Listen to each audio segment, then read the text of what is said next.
Hello, hello, hello, my amazing, great, awesome, beautiful people. How are you guys today?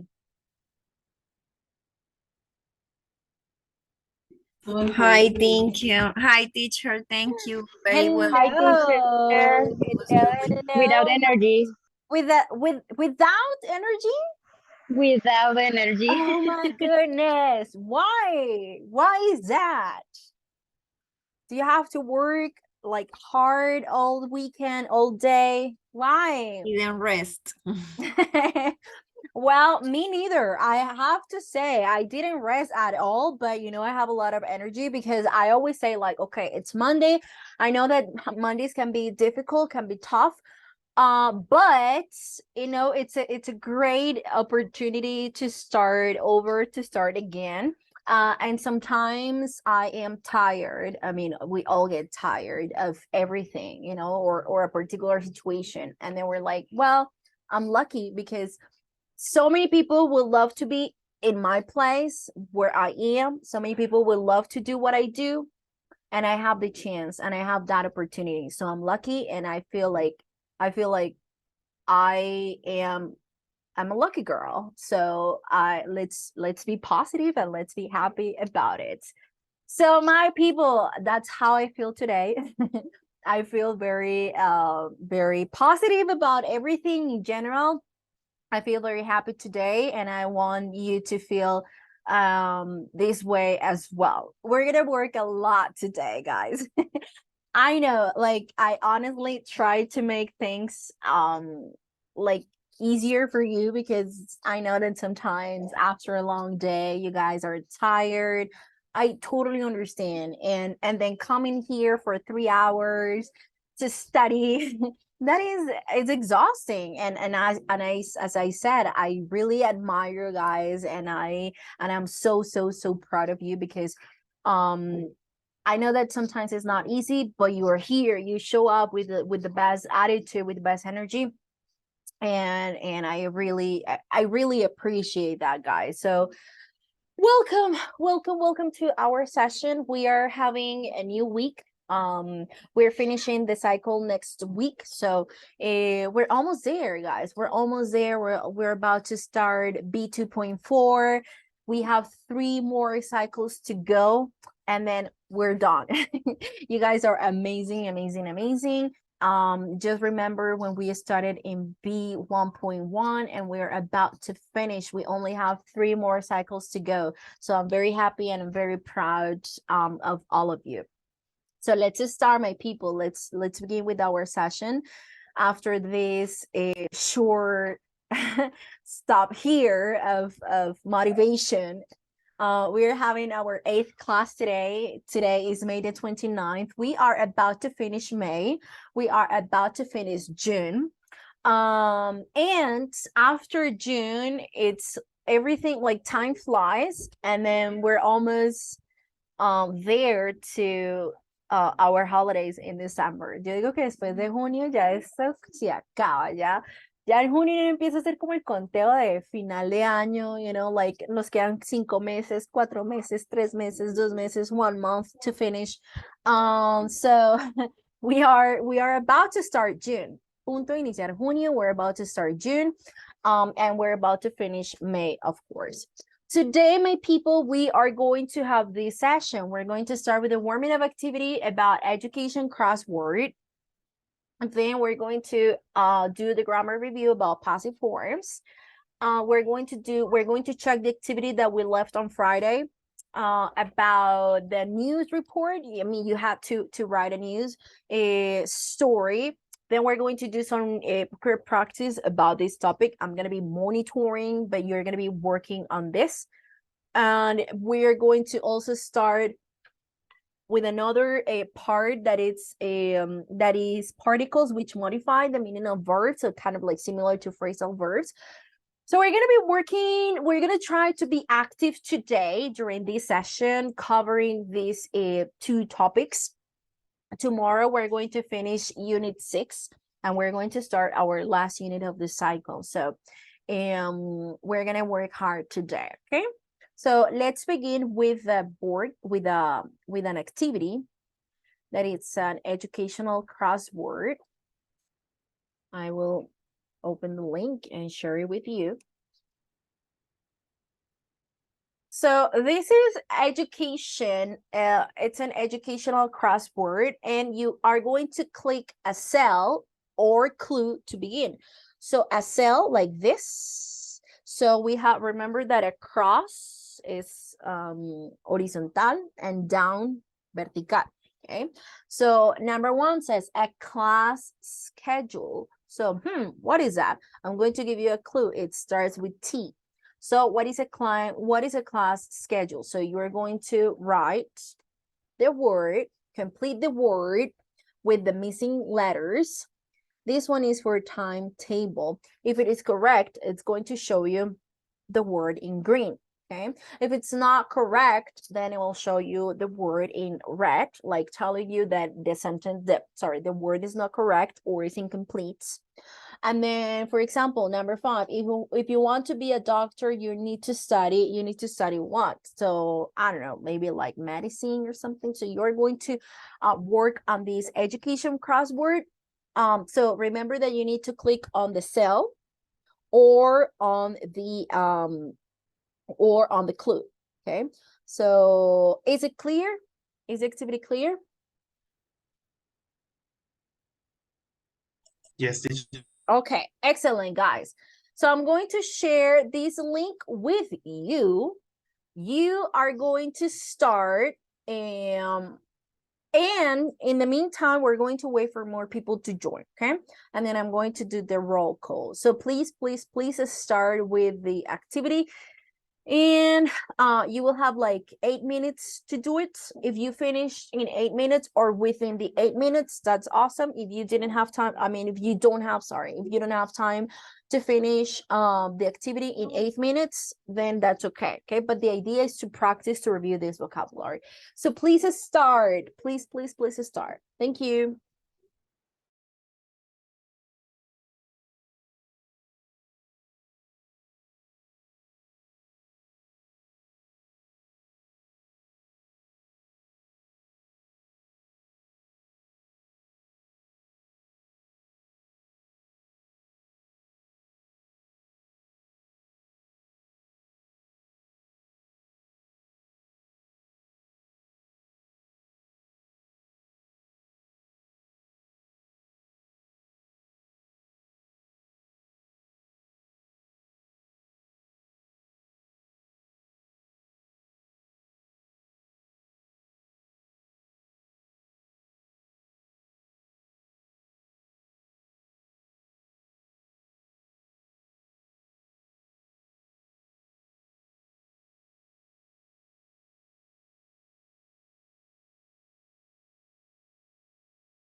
Okay, I'm gonna do the roll call while you guys work on the activity. Okay, so let's start. Acevedo Saray. Present, teacher. Great. Albarracín Caballero Cristian. Here, teacher. Awesome. Ayala Viloria Joeli. Joeli was in this session. Okay, very good. You're here. Awesome. Paca Yain Andrea. I think Andrea, yes. Oh, I was going to say, I think Andrea is not in the session, but you're here. Carrero Bonilla John Hammer. John is in the session. He was in the session. He is, yes. Okay.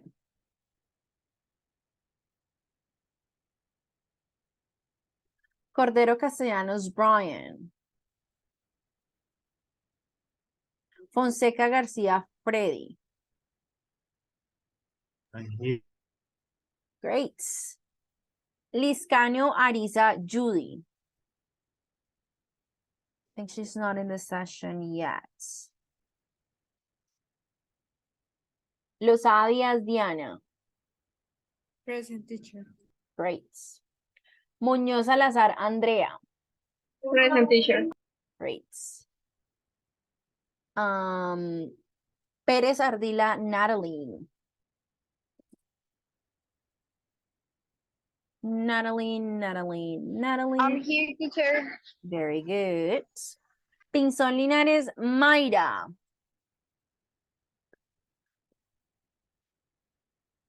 Oh, she is joining. Very good. Mayra is here.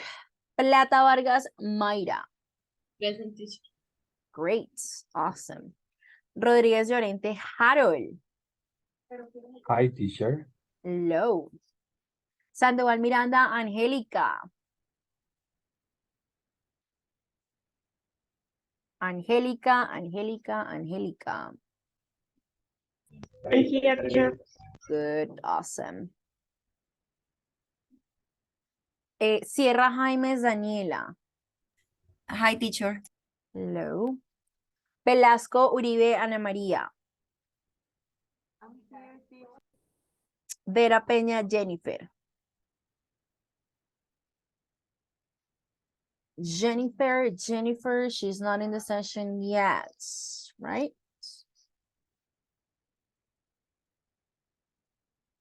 No, not yet.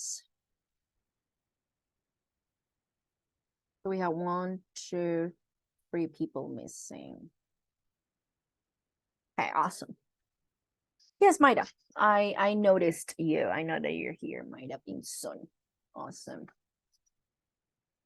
So for the ones that just joined the session, we are working on this activity. I'm going to share the link. It's an education crossword to review vocabulary. Okay, so it's this one. I'm going to give you some minutes. Oh, we have Brian in the session. Very good. So I want you to review these words, guys, and you are going in like 4 minutes, we will finish, okay? In 4 minutes, we'll finish because we're going to change activity. So for the ones that just joined, I am sending the link again. So you can start working on the task and then we will continue with the rest of the session, okay? So please start or continue working on the task.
Hey, Christian, you already finished? Wow, that was so fast. Very good, Christian. So we're going to wait 3 minutes while your classmates finish, and then we are going to begin or continue with the rest of the session.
Okay, people, so some of you have already finished, so we are going to move on.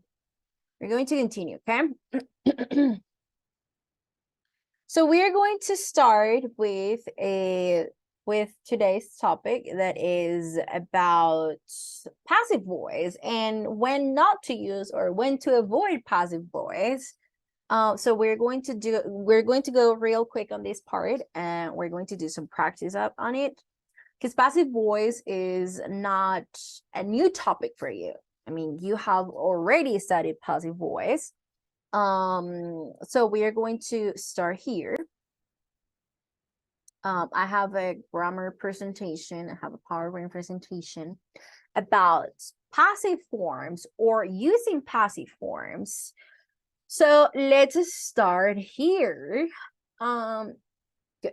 Let me make it bigger. Using passive forms. So for passive voice or for passive forms, normally at the beginning of the sentence tells us what the topic is, and new information is added at the end.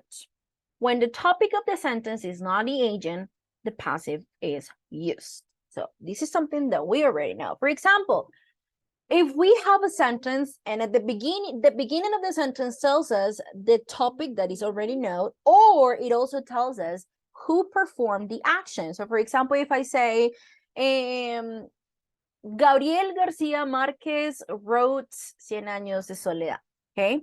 So Gabriel García Márquez, it's at the beginning of the sentence, and then we have the verb like wrote, and then the complement, okay? So the beginning of the sentence tells us what the topic is, and then the new information is added at the end, right? However, when we have the topic of the sentence is not the agent or the person that performs the action, the passive is used. So here we have two examples. We have the Guggenheim Museum in New York was designed by Frank Lloyd Wright. It is currently situated in the Fifth Avenue, but there are plans to move it to Wall Street. So the topic is the Guggenheim Museum, okay? The Guggenheim Museum. So here the topic is this museum. And then we are using passive voice in the sentence, right? So because we have was designed, look at the verb was designed. So this museum was designed. And then the doer of the action, quien realiza la acción, lo pongo después. I put it out later with the word by, okay? And then let's see another example or the opposite.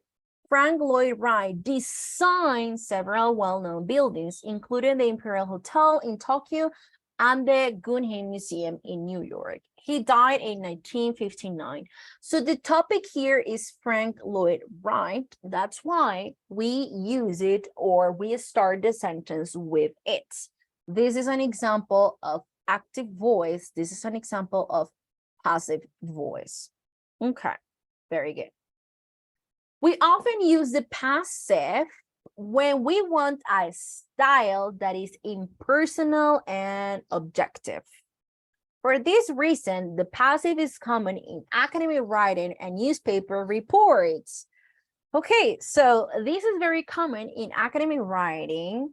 So when we want to sound more academic, however, not always, okay? We're going to explain why not. I mean, why we don't use passive voice all the time. So there is an example here. We have water is released from the reservoir to the turbine. This is a scientific text.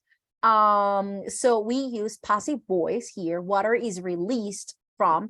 Do we know who released the water? No. Is it important? No, it's not important. So we simply use passive voice because it has like an impersonal and very objective purpose. So, and it's an academic writing. Italian singer Martina Barotti has been declared of a tax evasion in an Italian court. This is a newspaper article.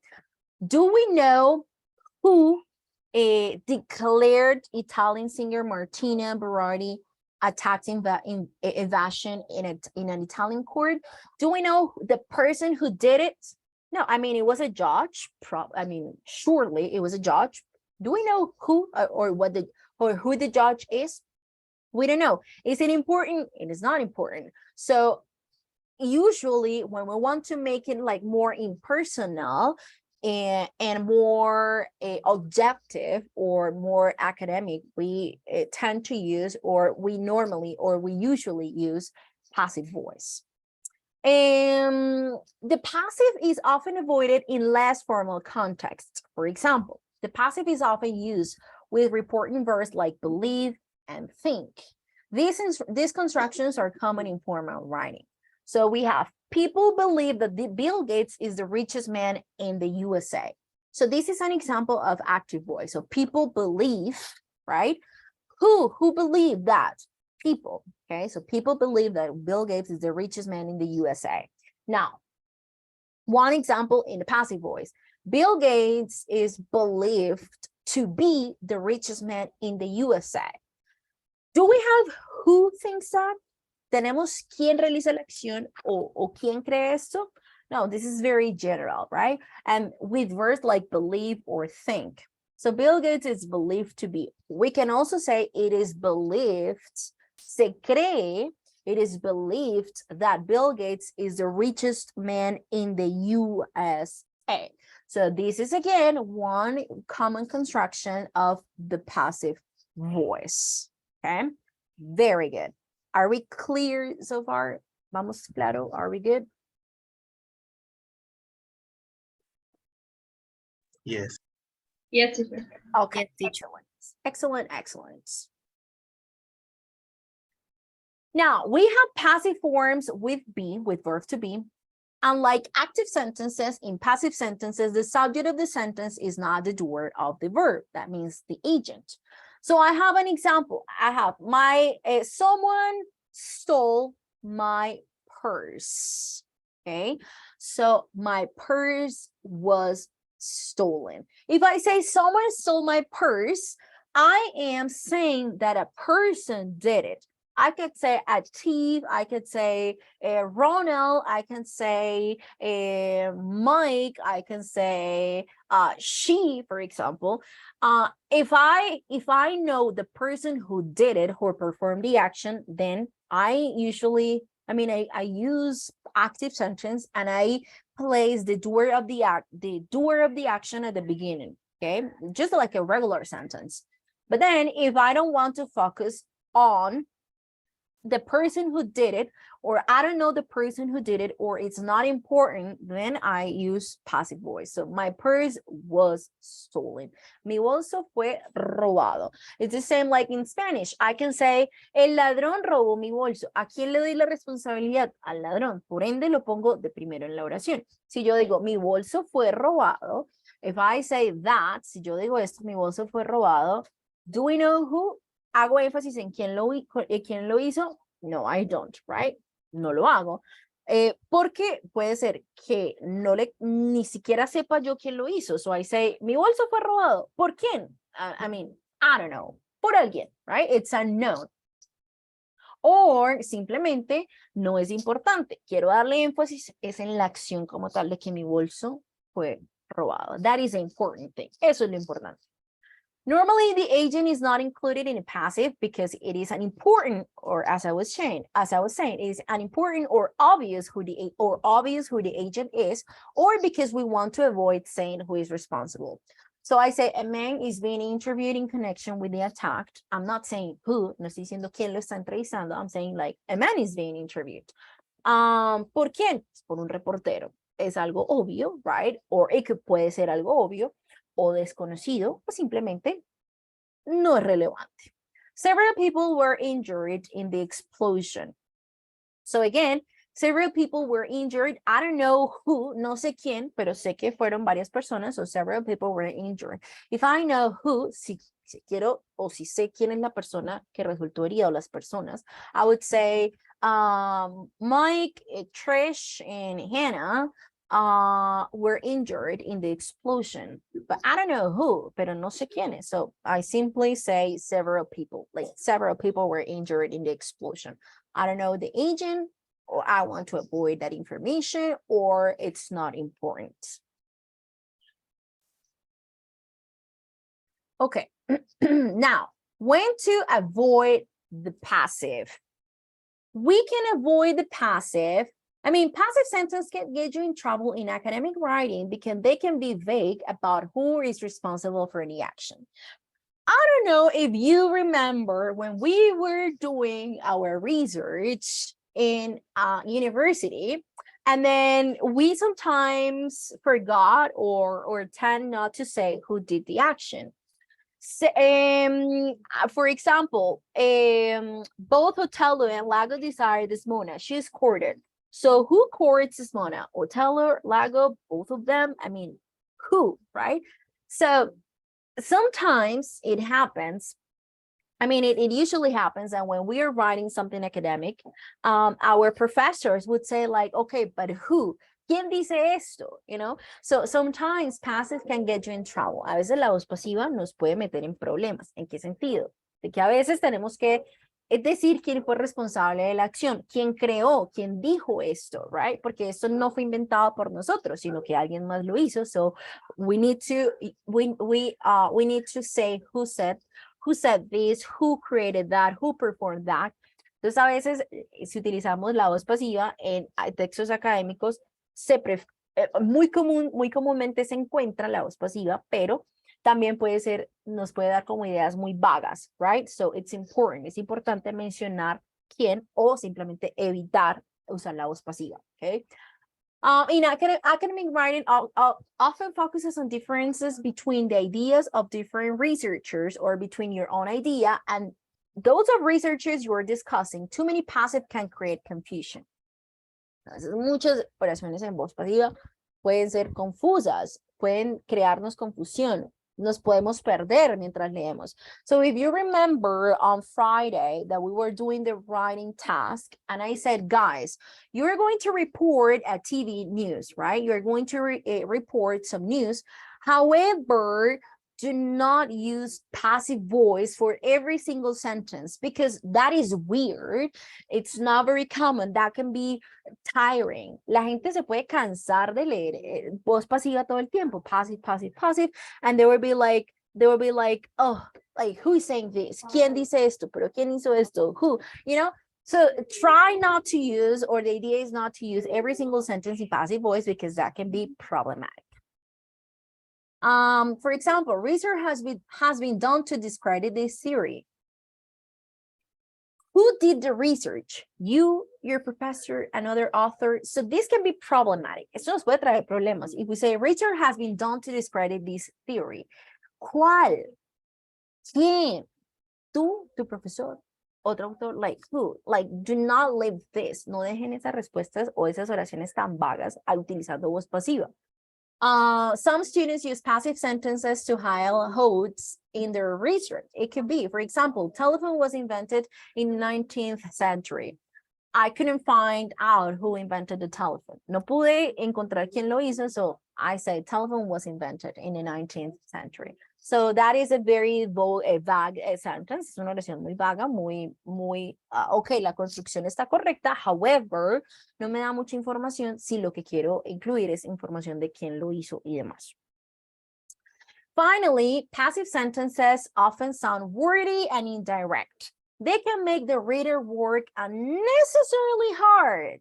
And since they're using longer than active sentences, passive sentences take a precious room in your paper, okay? For example, since the car was being driven by Michael at the time of the accident, the damages should be paid for him. So instead of writing that long sentence, you can say, Mark drove a car, he had an accident, and he must pay for the, for the damages. Instead of saying, since the car was being driven by Michael at the time of the accident. I mean, it sounds nice, but sometimes it makes readers work unnecessarily hard. A veces la voz pasiva hace que las personas que leen trabajen innecesariamente más de lo que deberían. Innecesariamente, I mean, I'm not saying, esto no quiere decir que la voz pasiva no se debe utilizar. However, sin embargo, hay unos espacios en los que deberíamos omitirlo o evitar, ¿ok? Para no alargar más la oración, las ideas, y que no se haga como la lectura un poco más compleja, ¿ok? Good. Okay, guys, so we're going to do some practice together. We're going to, as a class activity, we're going to rewrite the sentences using the passive, okay?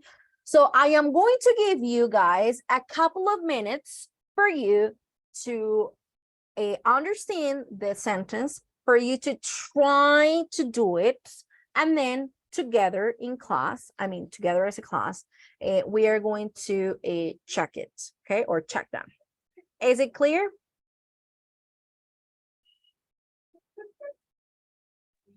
Yes, teacher. Yes, okay. So please start.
Okay, we're going to do exercise number 1 just to see if you're doing, if you're doing good. So we have, oh, sorry. Someone told me that Oscar Lopez worked here. So I can start like, oh, sorry, right? Oscar was working here. A ver, okay, Oscar was It working was here. said. No, I was told, right? That means someone told me. I'm going to change that. Someone told me that Oscar Lopez worked here. So someone told me, I'm going to transform that to I was told. I was told that Oscar Lopez worked here. I was told that Oscar Lopez worked here. It is the same, but using passive voice. Teacher, Yes. can we use it was said to me that Oscar Lopez worked here? It was said to To me. me? Because told, I don't say this. Well, said No, no, It said to was. me, no, it was said to No? me. No, no, I mean, it sounds weird. You could just simply say, I was told. I was told that Oscar Lopez worked here. If you say, I was said that, Oscar, what was the sentence again? I was said that. It was said It was said to me. to me that Oscar Lopez worked. No? No, it was said to me. It was said to me. It sounds kind of like weird. It was said to me. No, it's not correct. I was told. I was told that Oscar Lopez worked here. Okay, Teacher, that sounds better. Yes, Andrea. I was told it's like me dijeron. Sí, me dijeron, fue como, es que en In español, general, en Yeah. español yo decía como, fue, I was told, no, esa construcción es rara en español, me dijeron, en español decimos me dijeron, ¿quién? Sí. Si yo digo me dijeron, ¿quién? Alguien, you know, no puedo decir, o no quiero decir, o no, you know, o esa persona me dijo que no dijera nada, o simplemente me dijeron, right? It's the same as I was told in Spanish, in English. Okay, Okay, teacher, thanks. very good. She shouldn't have given that customer a full refund. So let's analyze the she shouldn't have given that customer. Esa oración es en voz activa. She shouldn't have given that customer a full refund. So vamos a transformar. Customer. Ajá. So Customer. that customer sería, ¿cuál sería? Recuerden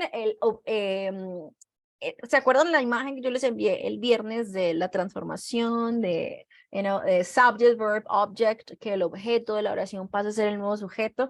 Entonces acá en esta oración tengo el subject, el verb y el object, que sería that customer. Entonces el object pasa a ser el nuevo subject. Sería that customer. Shouldn't have Being given. Ajá, shouldn't have been given. Shouldn't have been given A full refund. yes, Ajá. very good. A full refund. Refund. Very good.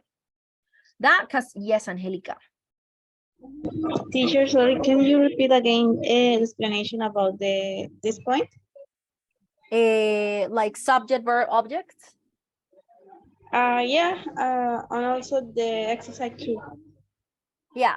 Okay. So this is active sentence. She shouldn't have given that customer a full refund.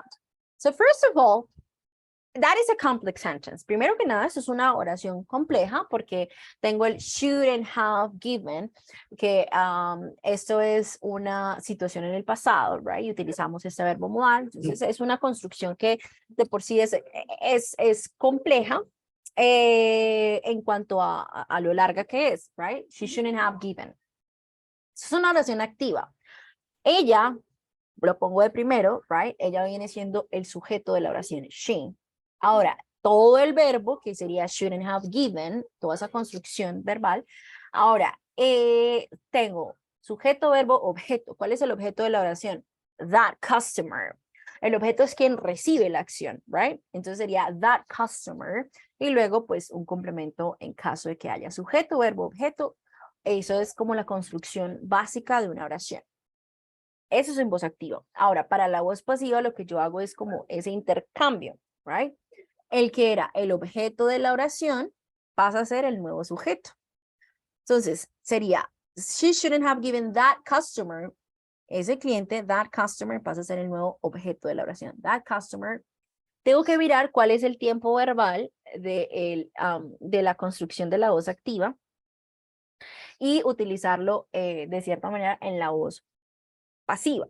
También les compartí como un document, or not a document, it was a picture. Let me, B2, here. So if we have present simple, the verb to be, recuerden que siempre debo utilizar verbo to be en la voz pasiva. Always, always, always. Si la oración pasiva está en, I'm going to resend the picture. This is the picture I'm talking about. This one. So if the sentence is in present simple, the passive voice should be, or the verb to be should be in the present simple. If I'm using present continuous, si estoy utilizando el present continuous, la voz pasiva debe ir el verbo to be en present continuous. Entonces, I am reading an interesting novel. Passive voice, an interesting novel is being read. Siempre el verbo utilizarlo en past participle, en la voz pasiva. Si la voz activa es past simple, like I read an interesting novel last night, la voz pasiva debe utilizar el verbo to be en pasado. ¿Cuál sería el pasado? Was or were. So an interesting novel was read last night. Past continuous, I was reading. Entonces la voz pasiva sería I was being read. Okay. Entonces debo tener cuidado con el cambio del tiempo verbal del verbo to be. Entonces acá yo tengo, she shouldn't have given that customer. Entonces debo utilizarlo en forma perfecta, el verbo to be. She shouldn't have been given a full refund. Is it clear, Angelica? Yes, teacher, thank you. Yes, okay, very good. Let's go with number 3. Did anyone pay you for all that extra work on the website that you did? So it's a question, es una pregunta. Vamos a ver cómo la transformamos. So, first of all, I need to use verb to be. Debo utilizar el verbo to be Extra por ahí, work. right? Extra work. Did anyone pay you? ¿Cuál es el sujeto de la oración? Anyone, right? Anyone. ¿Cuál es el verbo? Pay. ¿Cuál es el objeto de la oración? You. Extra work. Did anyone pay you? ¿Alguien te pagó a ti? ¿Cuál es el objeto de la oración? You. Y el complemento sería all that extra work on the website that you did. Ahora, ¿cuál sería el I objeto? was El nuevo objeto de la oración, pero... Anyone. Anyone. Ok, yes. So, el nuevo objeto de la oración sería sujeto, anyone, Someone. verbo pay, hold on, verbo pay, y luego el objeto de la oración sería you, ¿ok? Imaginemos que no es una pregunta. Let's imagine it's not a question. Lo siento que estoy utilizando español en esta parte, pero siento que la voz pasiva puede llegar a ser un poco confusa, entonces quiero que todo quede lo más claro posible. Imaginemos que la oración es oración afirmativa, no es una pregunta. ¿Cómo sería esa oración si no fuese pregunta? Anyone, ¿cierto? Is paid. Anyone pays, vamos a hacerla en pregunta. Anyone paid you for all that extra work that you did? Bueno, esa sería la oración si fuese en voz activa, en oración afirmativa. Alguien, oh, sorry, aquí sería someone. Bueno, porque pues ustedes ya saben que hay el someone y el anyone es para preguntas. So someone paid you for all that extra work that you did in the website. Esa sería la oración afirmativa. Alguien te pagó por todo el trabajo que hiciste, right? Estoy afirmando. Ahora, si yo transformara esta a voz pasiva, ¿cierto? Voy a pasarla aquí a voz pasiva. ¿Cómo me quedaría? Ese sería el sujeto de la oración, ese es el verbo y ese es el objeto. Entonces, el objeto de la oración pasa a ser el nuevo sujeto. I was. Okay. You. You was. You. You ¿Cuál es el were. verbo to be? You were paid. Ajá. You were You were paid. Ajá. You were paid. By someone. Or by someone. Yes. All that extra work. Ajá. Si quiero poner el, ¿quién lo hizo? By Or only someone. paid for Or, the. yes. Oh, ajá. Eso es opcional. Yes, this is optional. You were paid for all that extra work that you did. Okay. So the question sería, were you Where you paid? paid, yes. Okay. Where you paid. Entonces ahí sería la pregunta, ahí sí sería la pregunta 3, right? Like where you paid, oopsie, where you paid, right? Where you paid for all for all that extra work. Y bueno, el complemento on the website. On the websites you did. Were you paid for all that extra work on the website you did? Esa sería la voz pasiva de esta oración, la de did, porque aquí en la voz activa es pregunta, ¿cierto? Did anyone pay you for all the extra work on the website you did? Y en la voz pasiva sería, were you paid for all the extra work on the website you did? Okay, clear? Claro? Is it clear? Yes, Yes, teacher. teacher. Okay, excellent. Very good. Number 4, I wish they had taught me how to drive when I was at school. Okay, so I wish they had taught me. Who is the object? Miremos quién es el objeto de la oración, right? O el objeto, ¿quién? Yo, sigo siendo yo, right? I wish I had been taught. So, I wish they had taught me how to drive when I was at school. Desearía que ellos me hubieran enseñado, pero ¿a quién? ¿Quién es el que recibe la acción? Me, right? Me. Él, me. Yo, me. Si yo digo, I wish they had taught me how to drive when I was at school, I'm talking about me. Estoy hablando de mí mismo, okay? So that is active voice. And then passive voice, I could say, well, take I it. wish I wish, yes, I wish. I had been They taught. have been, I had been no. taught. I wish I had been. I wish I had. I had been I had been taught how to drive.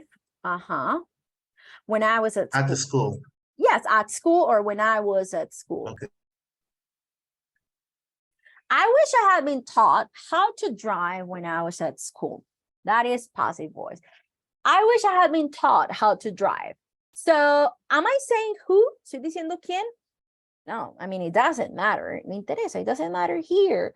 Que alguien lo hubiera hecho. My parents, my friends, my teacher, for a course or something, whatever, it doesn't matter, okay? I wish I had been taught how to drive when I was at school.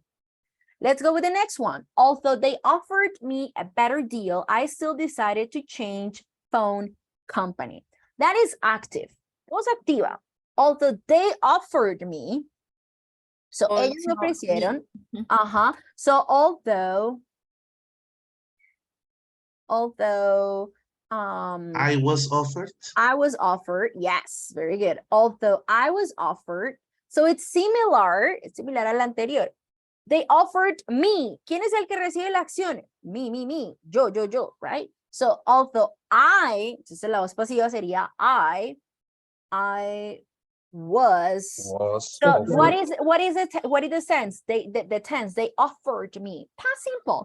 So I was offered. Yes, very good. I was offered a better deal. A better. Yes, although I was offered a better deal. And then the rest, I still decided. Okay. Teacher, always that I want to add the principal subject in the active voice, I have to use by. Yes. Okay. Yes. If you want to say who did the action, who performed the action, who offered you, who said that, we use by. Okay. Although I was offered a better deal by Claro, for example, or by Movistar, I still decided to change phone company.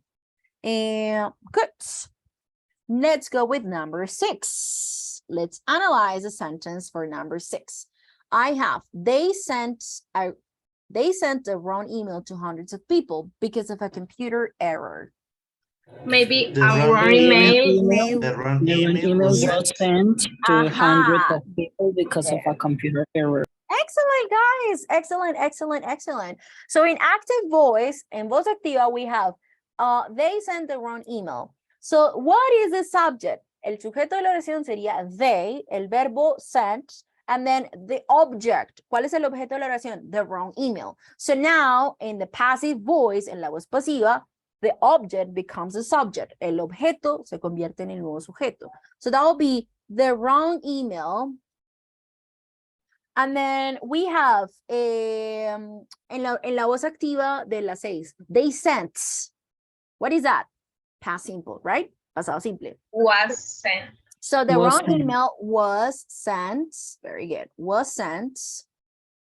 To hundreds of people because to of a computer error. yes, to hundreds of people. Excellent. To hundreds of people because of computer error. Excellent. Okay. Good. The wrong email was sent to hundreds of people because of a computer error. Excellent. Let's go with number 7.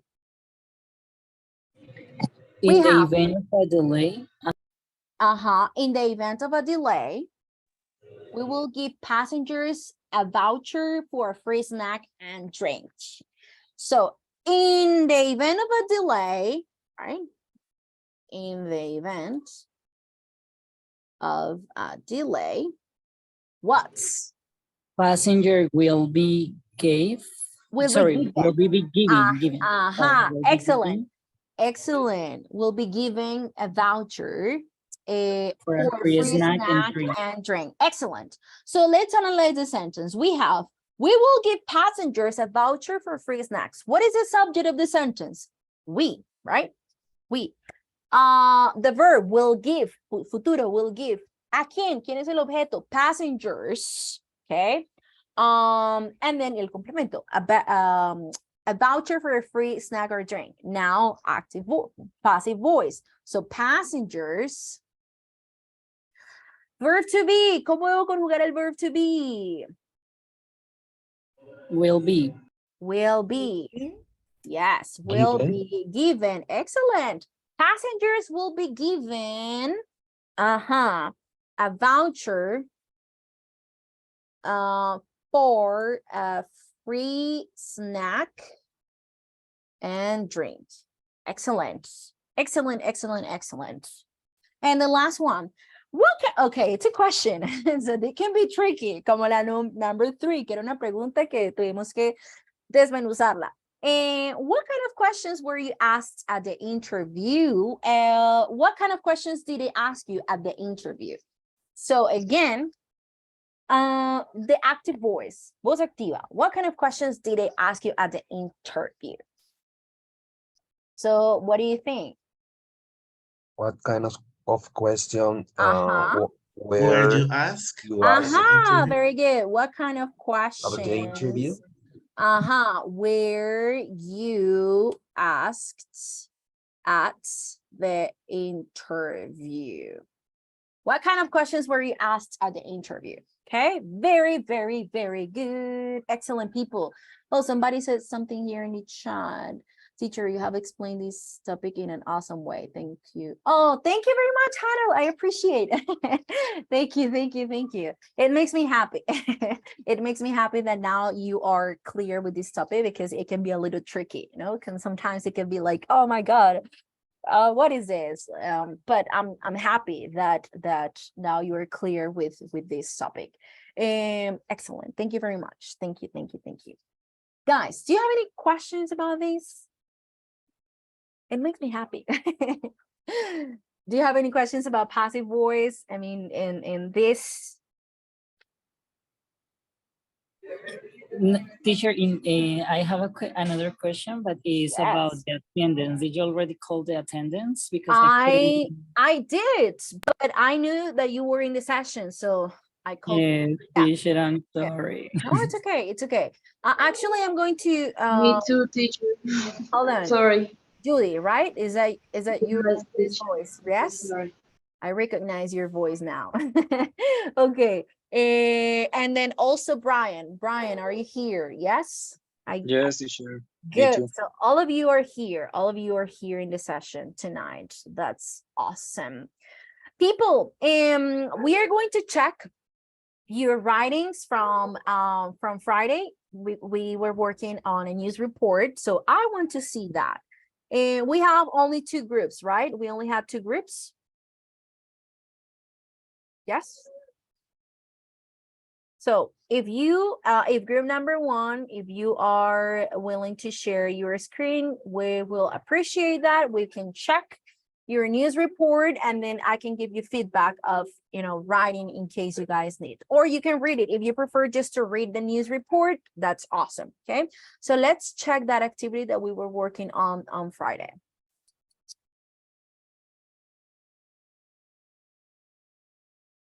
Is it clear what we're going to do? Claro lo que vamos a hacer.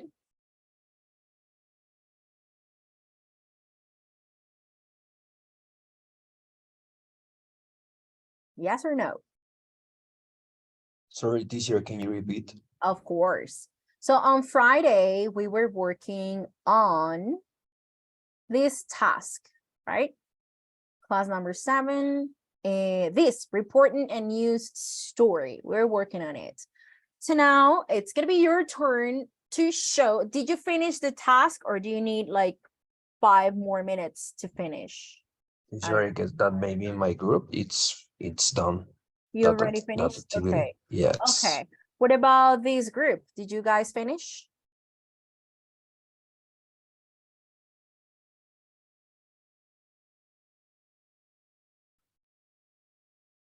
Freddy, Sarai, Ana Maria, Diana. It Joy. is. Yes, done. Okay.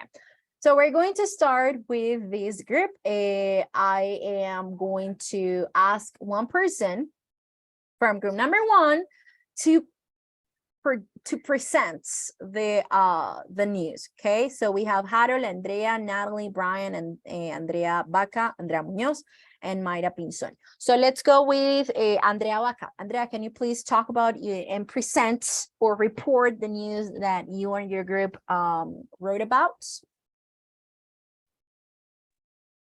Yes, teacher. Well, we decided to write about the news number 3 about Levi Strauss. And yes, we write a new about that using the sentences give for you, given for you. I I don't know if you want that. Yeah. And then I want you to please read the news, please, for everyone. Okay.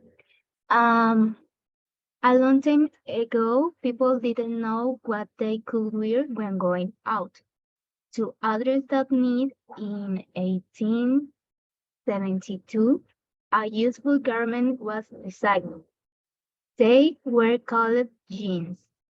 They were created by Levi Strauss in the United States. It was a Awesome. revolutionary garment because people could combine their clothes with white comfort and feel cool. Combine. People could combine. Combine, okay. The fabric was not delicate like the rest of cloth suites and could be used multiple times without getting dirty. Nowadays, jeans are widely known for being pretty practical. What's more, the companies that make jeans have been working hard to always stay up to date with fashion.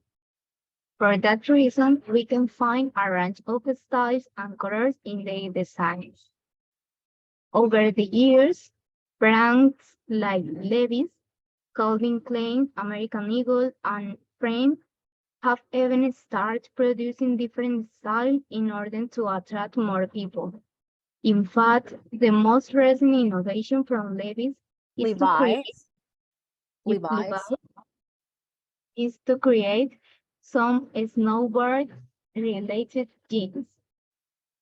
For that reason, we don't have any doubts that this industry moves billions of dollars around the entire world. Very good, guys. Excellent. Great. So we have what is that kind of snowboard related jeans? Do you know what snowboard related jeans are? Have you ever looked online to see what snowboard related jeans are?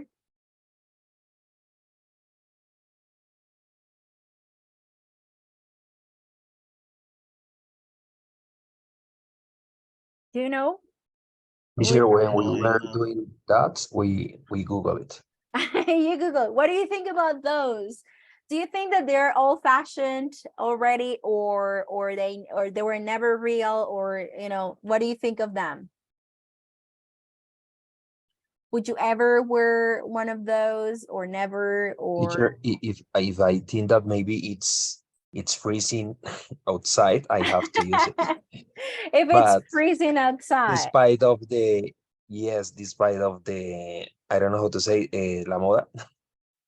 I Uh-huh. guess that maybe these pants can provide you a little of heel, and for that reason, that's also Yes. in cities that have a Uh-huh. cool climate. Yes.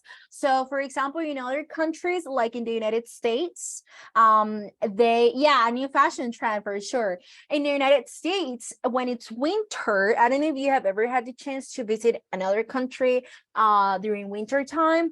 We usually have to wear underwear and always underwear, of course, but they're like leggings.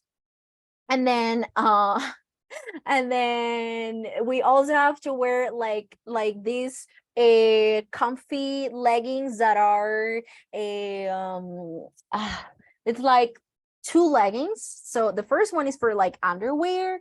The second one, it's like a puffy. I mean, I don't know, it's just like hard to explain. uh but like those leggings, and then we have jeans, and then all our jeans, because it's so cold, it's freezing outside.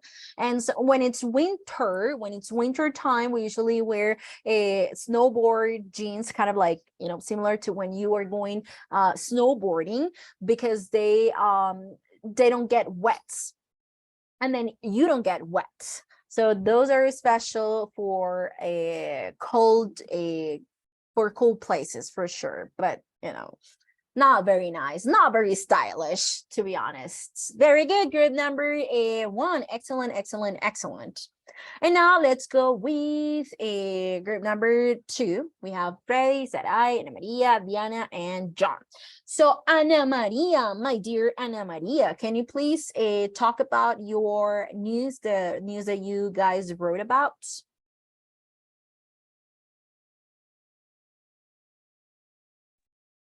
Hi, teacher. Okay. We can hear you, but like far away.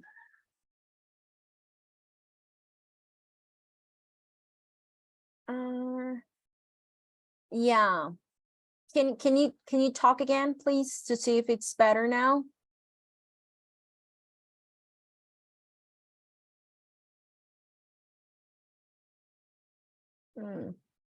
Well, I think you're like having problems with your mic.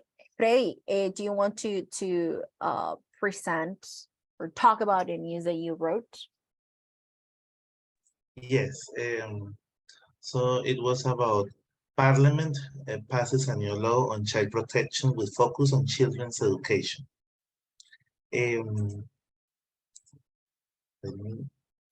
a significant meeting, the Parliament has recently passed a new law about child protection, which emphasizes children's education. The law, which was suggested by various associations that are advocating for children's rights, aim to provide the safety, protection, and quality for education for homeless children that live within the city. Homeless children will be provided with shelter by the government, which will also provide access to education without discrimination, with a particular focus on vulnerable and marginalized groups, aiming to create an inclusive education system. As part of this initiative, teachers will receive appropriate training and support to meet the diverse needs of children. This law will be implemented by the government this year in August as a requirement by the associations that are promoting the law. Therefore, it is the government's responsibility to ensure that children have access to suitable environments, proper infrastructure, and necessary resources. Excellent, guys. Great, great, great So job. that's why we decided to choose the topic for this report. Yeah, that's awesome. That's awesome. It was well written. I loved the vocabulary that you used. I love the grammar structure, same as the previous group. I mean, it was awesome. Very good, guys. I am so proud of you and how much you guys are improving in writing. Like I'm like so proud of you guys. Very good. Excellent. Good job. Great job. Okay, my people, we're going to do a group practice on this topic about passive voice. Ana Maria, sorry, my internet. No, it's okay. It's okay, Ana Maria. It's okay. I understand. I mean, this is something that usually happens. I was in the middle of a class today when their internet failed, and it was just like horrible. But those are things that we cannot control. Those are things that I mean, what can we do about it? The internet connection is not good. What can we do about it? I mean, we cannot control that. So don't worry. You don't have to feel bad about it. Okay, I totally understand. Okay, people, we are going to do one exercise together as a group. Then we're going on a break. We're going on a break shortly. And we're going to, after the break, we're going to have a new topic, okay? Because we're going to finish the units tomorrow. So let me open the book here again.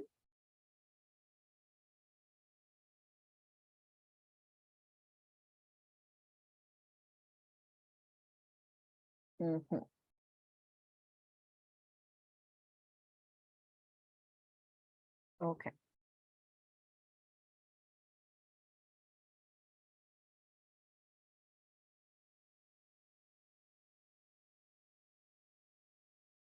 Awesome. So we are going to start doing this exercise. It's listening and speaking.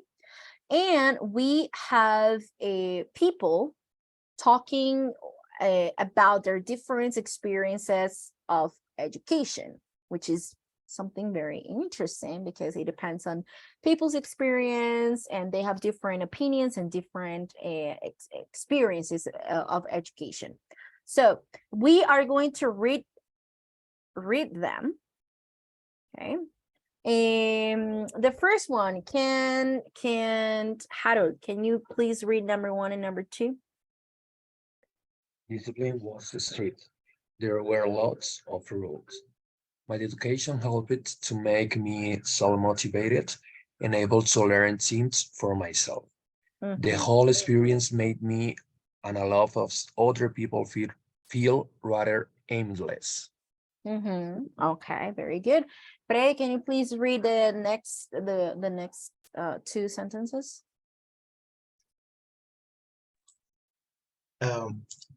Discipline was strict. No, that one. No, number 3 Sorry. and 4. It made you mature and adult.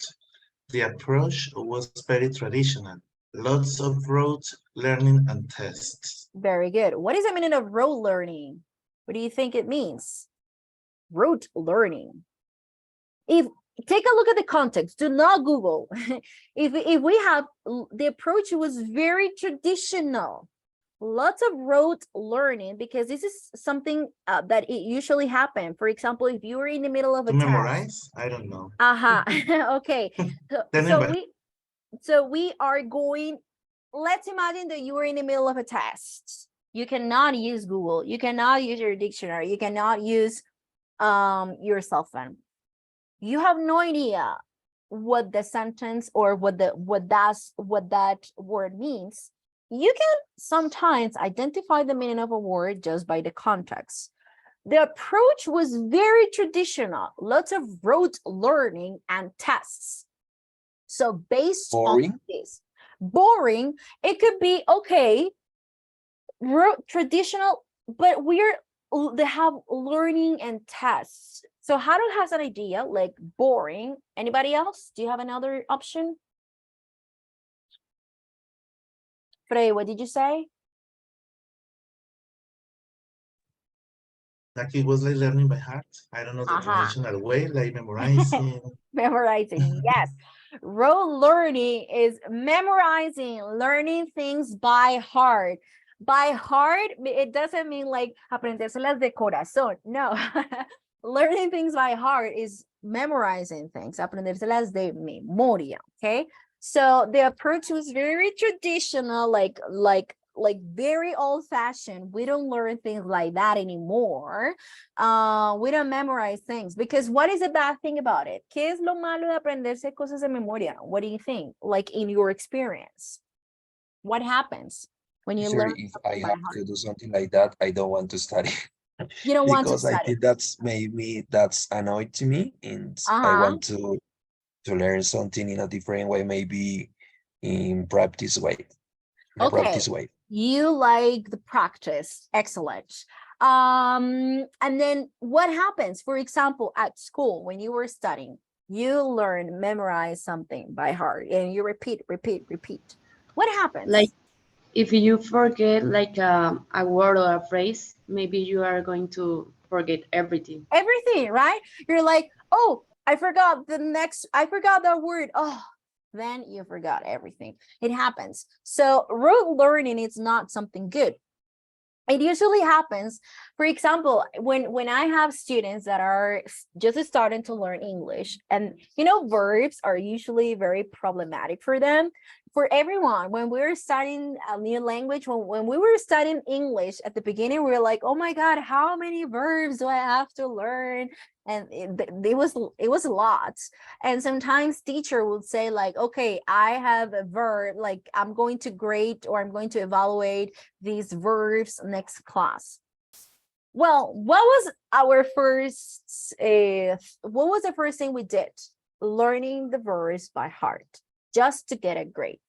And after the exam, I forgot everything. It happened to me at university.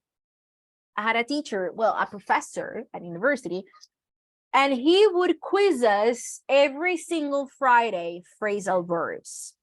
I hated phrasal verbs with all my heart. Phrasal verbs were horrible for me. And I hated them because my professor, he was like, okay, I'm going to grade and you're going to have every Friday a quiz on phrasal verbs. But they were not easy ones. They were like the most difficult phrasal verbs that you will ever find, and phrasal verbs that you will never, ever, ever use. Los phrasal verbs son útiles, yes, pero uno no habla con phrasal verbs todo el tiempo. And then apréndanse los que uno utilizaría, like, for example, get up, get out, write down, those Stress things. out. Stress out, things that you will normally use in a daily basis. Take Or at out. work. Yes, exactly. Pero my professor, él sacaba los phrasal verbs más rebuscados de la vida que uno dice, ¿cuándo? ¿En qué contexto? ¿En qué situación los voy a utilizar? So it was everything like by heart, It will like challenge you. repeating, and during the quiz, I mean, sometimes it was like, okay, I memorize them, listo, me los aprendí. Pero resulta que él nos daba una definición y era como, okay, encájenlos en esta oración. And we were like, oh my God, like, that was so difficult. So I hated phrasal verbs. Yo estaba empezando, estaba como en segundo semestre en la universidad. Yes, it was in second semester. Fue exactamente segundo semestre. And I hated them. Yo odiaba los phrasal verbs, los empecé a odiar, los detestaba porque tenía que aprendérmelos, era de memoria y los estudiaba era para aprobar un quiz. Si ustedes me preguntaban a la siguiente semana, ¿qué es este phrasal verb? No iría, ni idea, se me olvidaron. Lo que hizo fue que me creó cierto conflicto con los phrasal verbs y los empecé a odiar. No me gustaban, y cuando me mudé para Estados Unidos me di cuenta que las personas hablaban con phrasal verbs, no todo, pero sí, obviamente eran muy comunes, entonces empecé a hacer las paces con los phrasal verbs. Sin embargo, este approach de memorizar es algo muy old-fashioned, a menos que uno tenga, digamos que, aprenderse como ciertos pasos, right? Digamos que es bueno tratar de aprenderlos o de tener como una guía, pero no aprenderse un texto, algo de memoria. No, because that is something that usually happens. Cuando tengo mis estudiantes que tienen que aprenderse, tienen que hacer una presentación, yo les digo, no se aprendan cosas de memoria porque, listo, ustedes me lo presentan, les pongo un 5, una buena nota porque lo hicieron bien. Y si a la próxima semana, en la próxima clase se los pregunto, ustedes ya no se lo van a saber, porque ustedes se lo aprendieron por aprobar, ustedes se lo aprendieron por decirlo enfrente de alguien, más no por aprenderlo, right? So that is a very, this approach is very traditional, a lot of learning, like rote learning, learning by heart learning, and tests. And tests are not like good. I mean, you know, tests, it's just like a lot of quizzes all the time. No, that is exhausting, super cansón, and for students, for a teacher, like for everyone. So that was a very traditional learning. The next two, Diana Lozada, can you please read the next two? Yes, teacher. Okay, go ahead. Yes, teacher.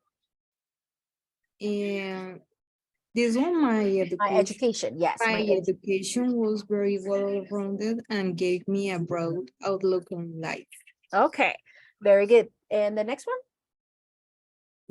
Okay, it was really fun, creative, and motivating. Okay, very good. Thank you very much, Diana. My education was very rounded. What is the meaning of rounded education? What do you think? So, with the contexts. Diversity, we learn a lot of things. Okay. Integral says Harold. Diverse says Daniela. Okay. So a rounded education, it is something that includes many areas. For example, arts, physical. Transversal. Sorry, Daniela. Transversal. Transversal, educación. Cuando, como uno dice que es, sí, o sea, como que mezcla Que ocupa muchas varias disciplinas. Que ocupa varias disciplinas. Ajá, yes, very good. Que ocupa varias disciplinas. So it's like self-organized, and there is a selection of disciplines as well.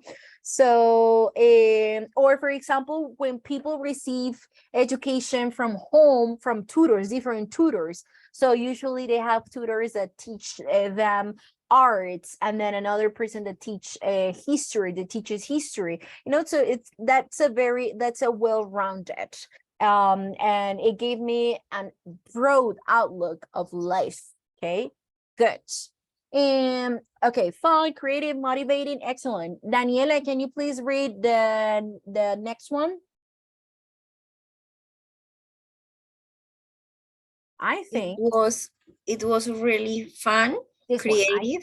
I think my education really helped to make me focused and hardworking. Excellent, very good. Christian, the last two.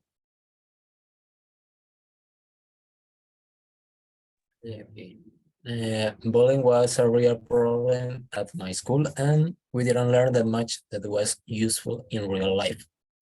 Thank you very much. This is something that usually happens, right?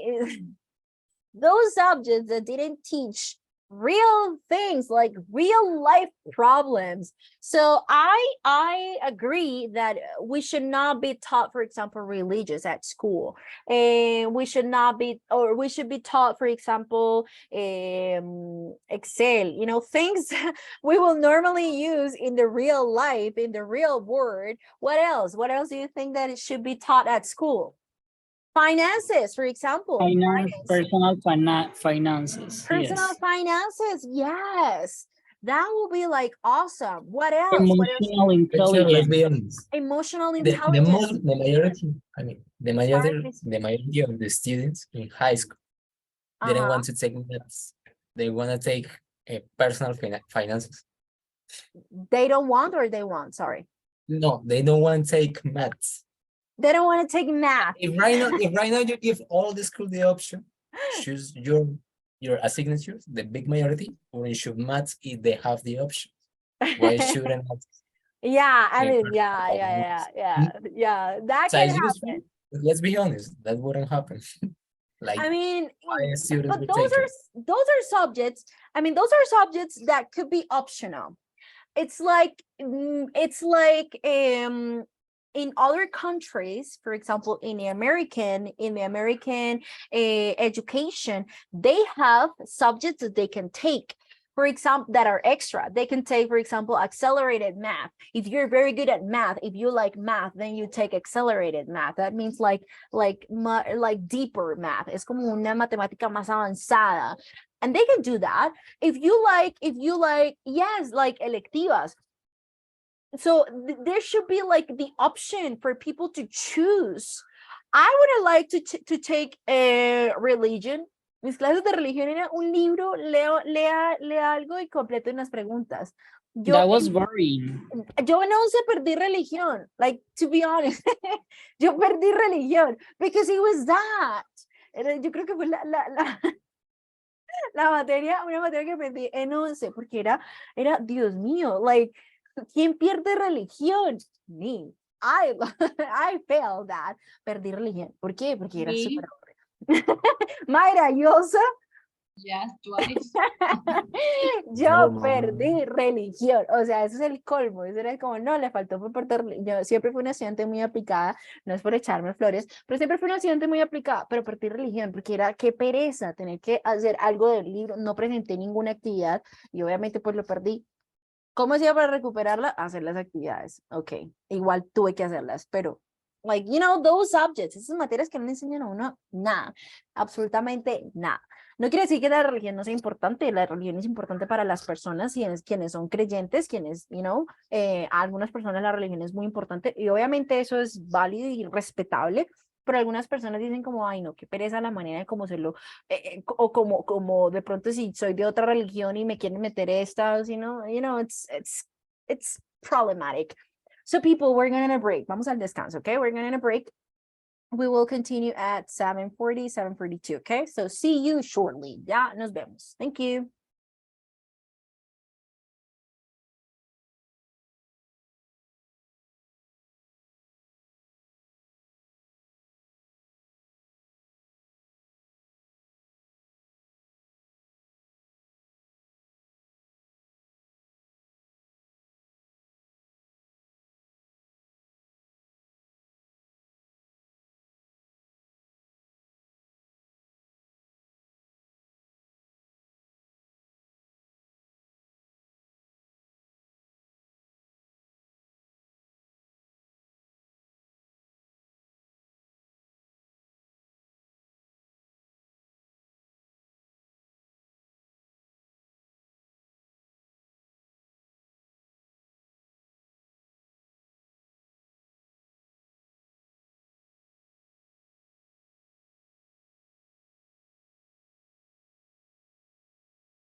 Alrighty, people. Hello, hello, hello. Welcome back from our short break.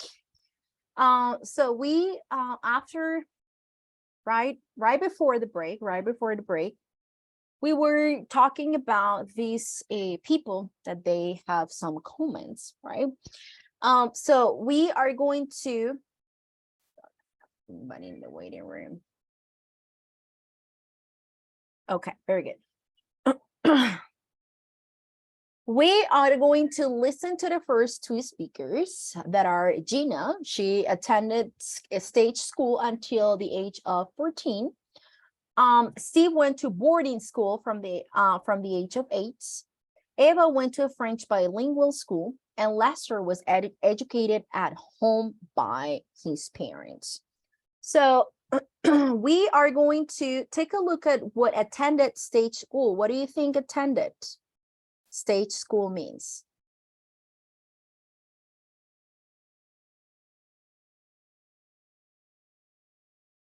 What is attended stage school? Gina attended stage school. What is a stage school?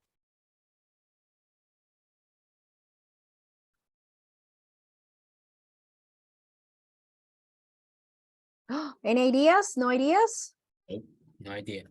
No ideas? Okay. Theater or something like that? Yes, so stage school. So she wanted to become like an artist. So she attended stage school until the age of 14. Good. What about boarding school? Steve went to boarding school. That's when your parents send you to live inside the school in another place. Okay. Something like that. Okay. Like sending him to the UK and living there and not seeing their parents. You mean abroad? Yeah, I mean like boarding, like living in the school. Yes. So a boarding school is like what we know in Spanish as I forget the word in Spanish. Internado. Internado. Internado, yeah. Exactly. Internado. Good.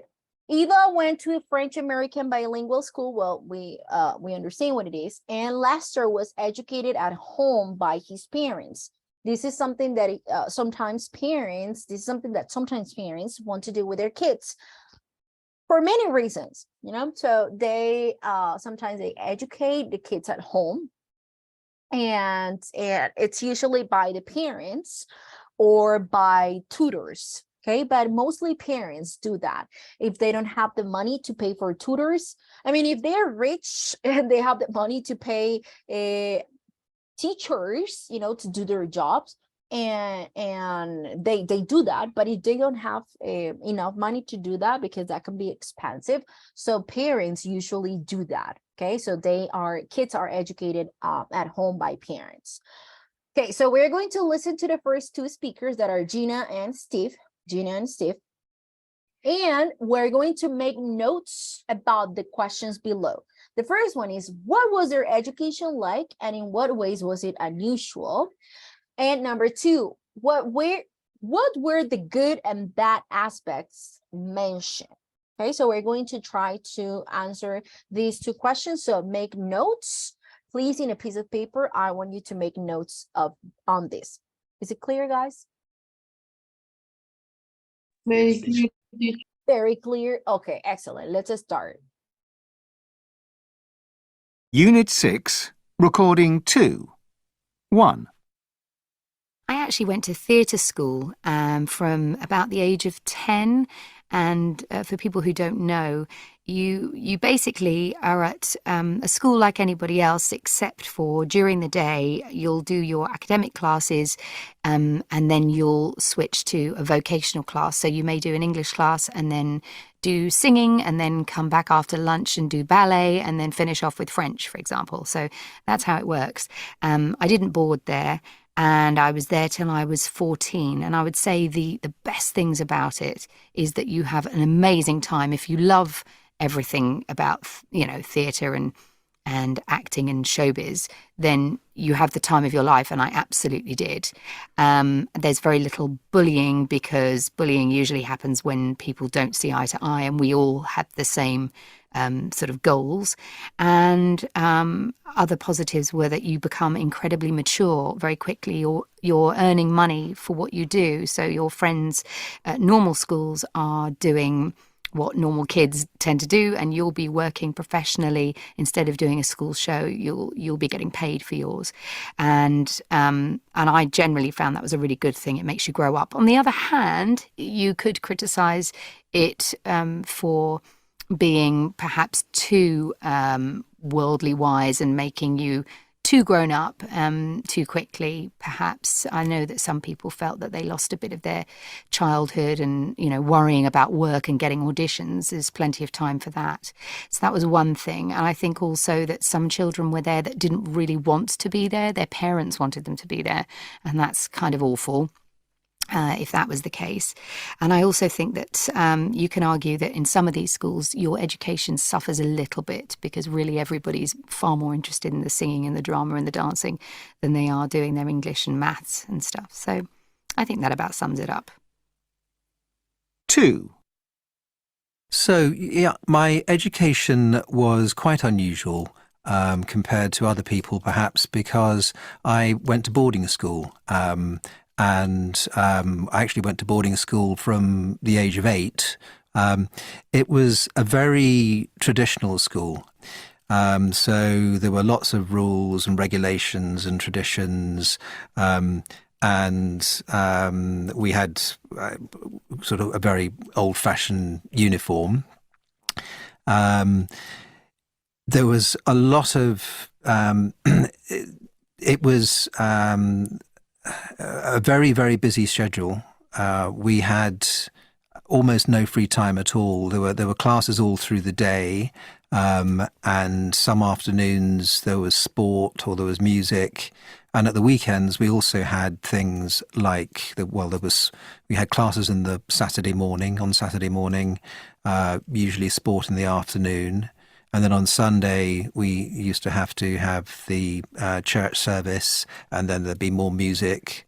So probably the only bit of free time, long bit of free time that we ever got was on a Sunday afternoon. But I enjoyed it, my time there. I mean, I look back on it very fondly. I made lots of very good friends there. And I think it helped me certainly to become very focused on goals and that sort of thing, and to deal with busy schedules. So overall, I have very fond memories. Do you need to listen to it again, or you got like the main aspects? What do you think? Again, teacher. Yeah? Okay. Unit 6, Recording 2. 1. I actually went to theatre school from about the age of 10. And for people who don't know, you basically are at a school like anybody else, except for during the day, you'll do your academic classes and then you'll switch to a vocational class. So you may do an English class and then do singing, and then come back after lunch and do ballet, and then finish off with French, for example. So that's how it works. I didn't board there. And I was there till I was 14. And I would say the best things about it is that you have an amazing time. If you love everything about, theatre and acting and showbiz, then you have the time of your life. And I absolutely did. There's very little bullying because bullying usually happens when people don't see eye to eye, and we all had the same sort of goals. And other positives were that you become incredibly mature very quickly. You're earning money for what you do. So your friends at normal schools are doing what normal kids tend to do, and you'll be working professionally instead of doing a school show. You'll be getting paid for yours.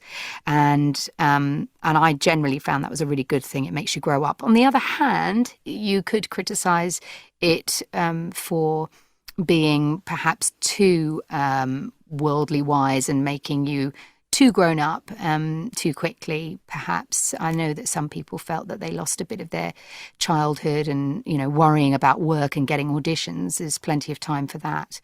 So that was one thing. And I think also that some children were there that didn't really want to be there. Their parents wanted them to be there, and that's kind of awful. If that was the case. And I also think that you can argue that in some of these schools, your education suffers a little bit because really everybody's far more interested in the singing and the drama and the dancing than they are doing their English and maths and stuff. So I think that about sums it up. Let's talk about Gina. So before we listen again to Steve. So She says a lot. she says a lot, right? What does she say? That she was attending to a theater school. Uh-huh. But then was it everything about theater, or was it just like a part of the day? No, she said that during the day she had the academic classes. Yes. And during the afternoon, it was common to have like the vocational classes, singing, ballet, Acting. Acting, yes. So she learned regular or normal subjects like English and math. That's what she said. And then alongside vocational classes like singing or ballet. And then did she like it?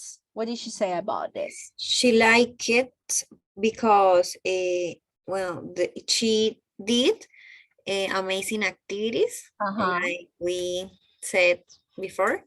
And it's different to a normal life to compare to another people. Yeah, to another students, yes, to pupils. Very good. What about bullying? She talks about bullying.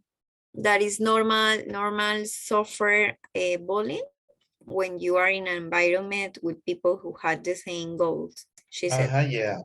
Well, she said that, well, first of all, she said she had an amazing time, and there was a little bullying.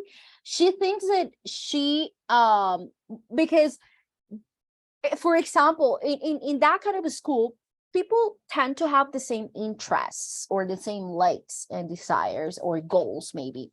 So there is no such a big time for bullying, because they are doing the same thing. Basically, she said that it's different in a regular school to suffer from bullying, because everyone has or a lot of people can have different likes, different interests. So in that particular school, in the school that she attended to, there was a little time for bullying because everyone was interested on the same things. Okay. Yeah.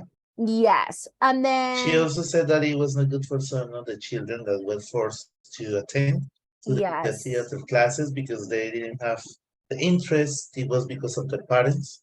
So that's why it was not kind of enjoyable for them. Yes. So she went to that school until the age of 14, and she thinks that she became mature and very quickly at a very young age. She thinks that because she started earning money at a young age, and she thinks that some students, some pupils, or I mean the same thing, some students, they lost a little bit of their childhood because the way they start worrying about work, and perhaps their education also suffered a little bit. So she thinks that it was great, she loved it. However, she thinks that it could be problematic because of that. Okay, now let's listen to Steve one more time, and then we do the same thing. We discuss what Steve says. 2. So, yeah, my education was quite unusual compared to other people, perhaps because I went to boarding school. And I actually went to boarding school from the age of 8. It was a very traditional school. So there were lots of rules and regulations and traditions. and we had sort of a very old-fashioned uniform. There was a lot of it was a very, very busy schedule. We had almost no free time at all. There were classes all through the day, and some afternoons there was sport or there was music.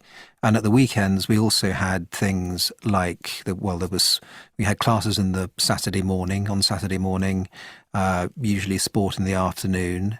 And then on Sunday, we used to have the church service, and then there'd be more music. So probably the only bit of free time, long bit of free time that we ever got was on a Sunday afternoon. But I enjoyed it, my time there. I mean, I look back on it very fondly. I made lots of very good friends there, and I think it helped me certainly to become very focused on goals and that sort of thing, and to deal with busy schedules. So overall, I have very fond memories. Okay, so what about Steve? She studied in a boarding school, a very traditional school with a developed school, busy schedule, old-fashioned uniform. And he had a busy schedule, or he had a lot of activities in your school, even the Sunday and Saturday. Yeah, even on the weekends, class, right? And maybe only Sunday afternoon he had free time for us. So imagine that. Imagine being like sick. Yes, Harold. But he said that at the end he enjoyed that experience because for that reason he became more focused. Yes. So yes, thank you. Yes, Harold, you're right. Yeah, anybody else was saying something? And for that, also he handled a busy schedule and even have a good memorize. Yes. So he went to boarding school at the age of 8. Yeah, from the age of 8. And there were lots of rules, he said. There were lots of rules and traditions, as well as an, old-fashioned uniform. And there was a little free time because they were doing several activities and different activities. And then even at the weekends he had to help. And then he mentioned that he had a church, something related to church. So maybe it was a religious boarding school. And then that's why they had lots of rules and so on. But he said that it was something positive because he made a lot of friends, and also these helped Steve to focus on goals and learn how to deal with busy schedules. Okay, so that was good. I mean, not everything was a lot. I mean, not everything was like that. Okay, excellent. We're going to finish the last two guys. That is Eva. She went to a French American bilingual school, and Lester, who was educated at home by his parents. So we're going to listen to their experience, to their school experience. Unit 6, Recording 3. 1. So I went to a bilingual school growing up, a French American school, actually. And when I came to the school, I was 5 years old, and I didn't know how to speak French at all. My parents aren't French, and I'm fluent in French today thanks to the school. So in that respect, I think a bilingual education is fantastic because children learn languages so much more easily when they're young. And it was wonderful because we had subjects in English and in French. So there was a lot of work, but I feel like I had a very well-rounded education as a child. Also, a lot of my friends were from different countries. It was quite an international school, so I feel like today I have all these friends from all over the world, which is fantastic. The minus side to it was that my parents are actually not French, so I felt a little bit, given that I was the only Polish person there, from a Polish American background. But other than that, I'm really grateful that I got to experience such an education. 2. So I went to several quite different ordinary schools, and I didn't fit in very well at any of them.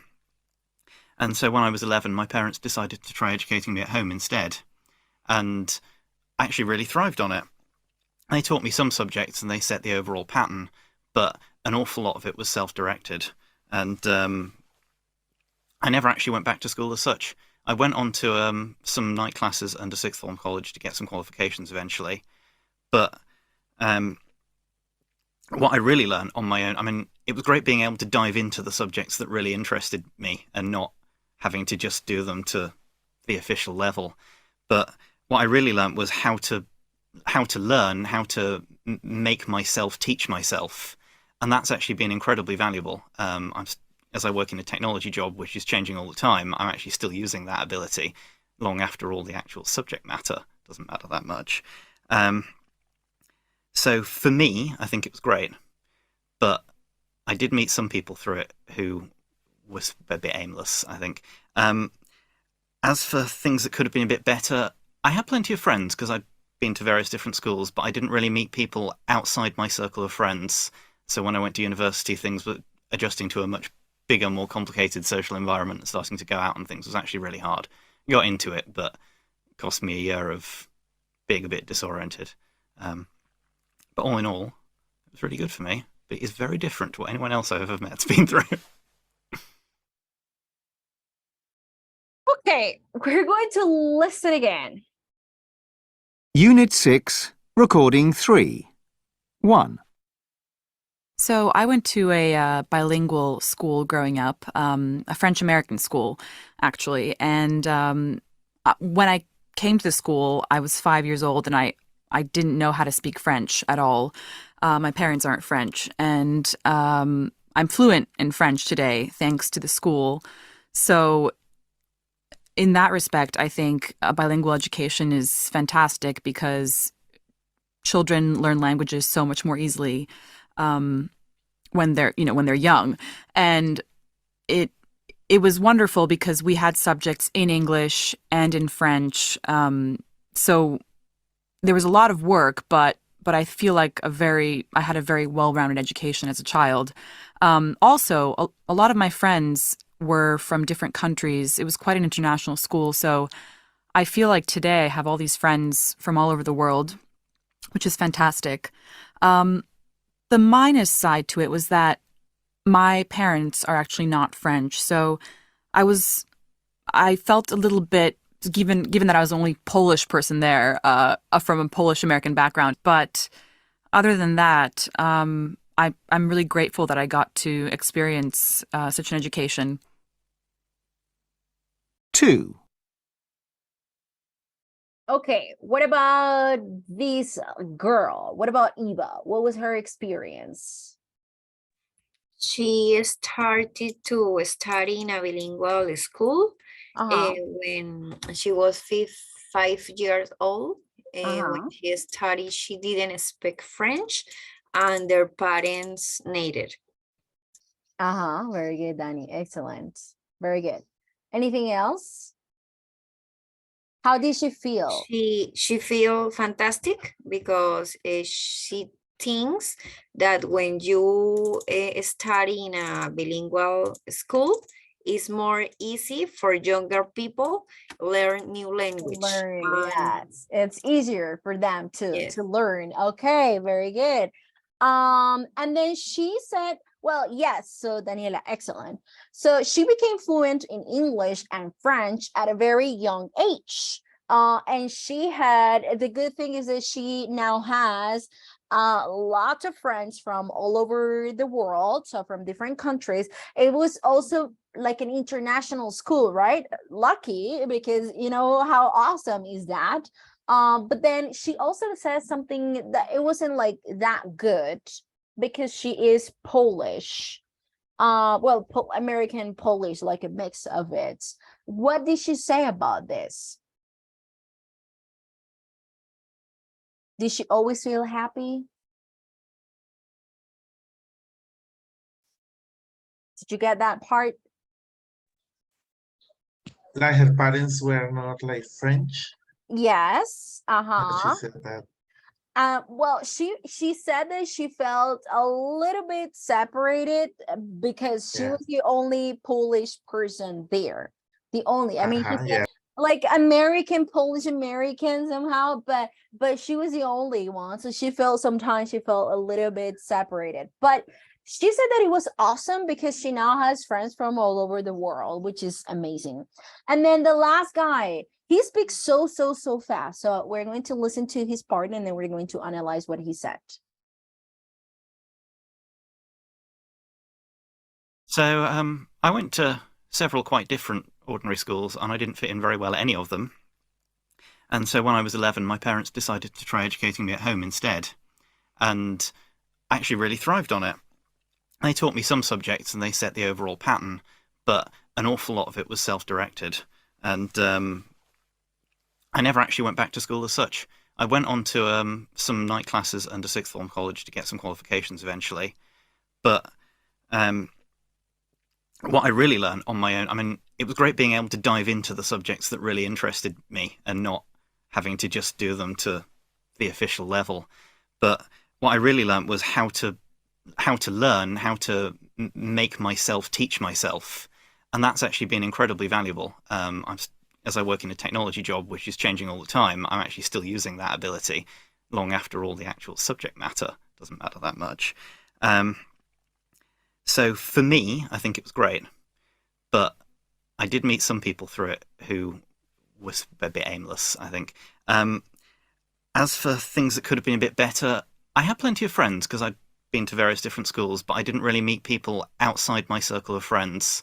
So when I went to university, things were adjusting to a much bigger, more complicated social environment and starting to go out and things was actually really hard. Got into it, but it cost me a year of being a bit disoriented. But all in all, it was really good for me. But it's very different to what anyone else I've ever met's been through. Okay, so what did he say? What was his experience, his school experience? So he was educated at home. Okay, yes, but what else?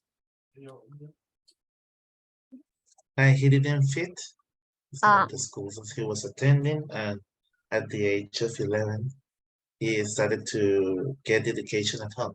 Yes, okay. Okay, yes, excellent. Ready. What else? What else did he say? I believe that I listened that he felt alone,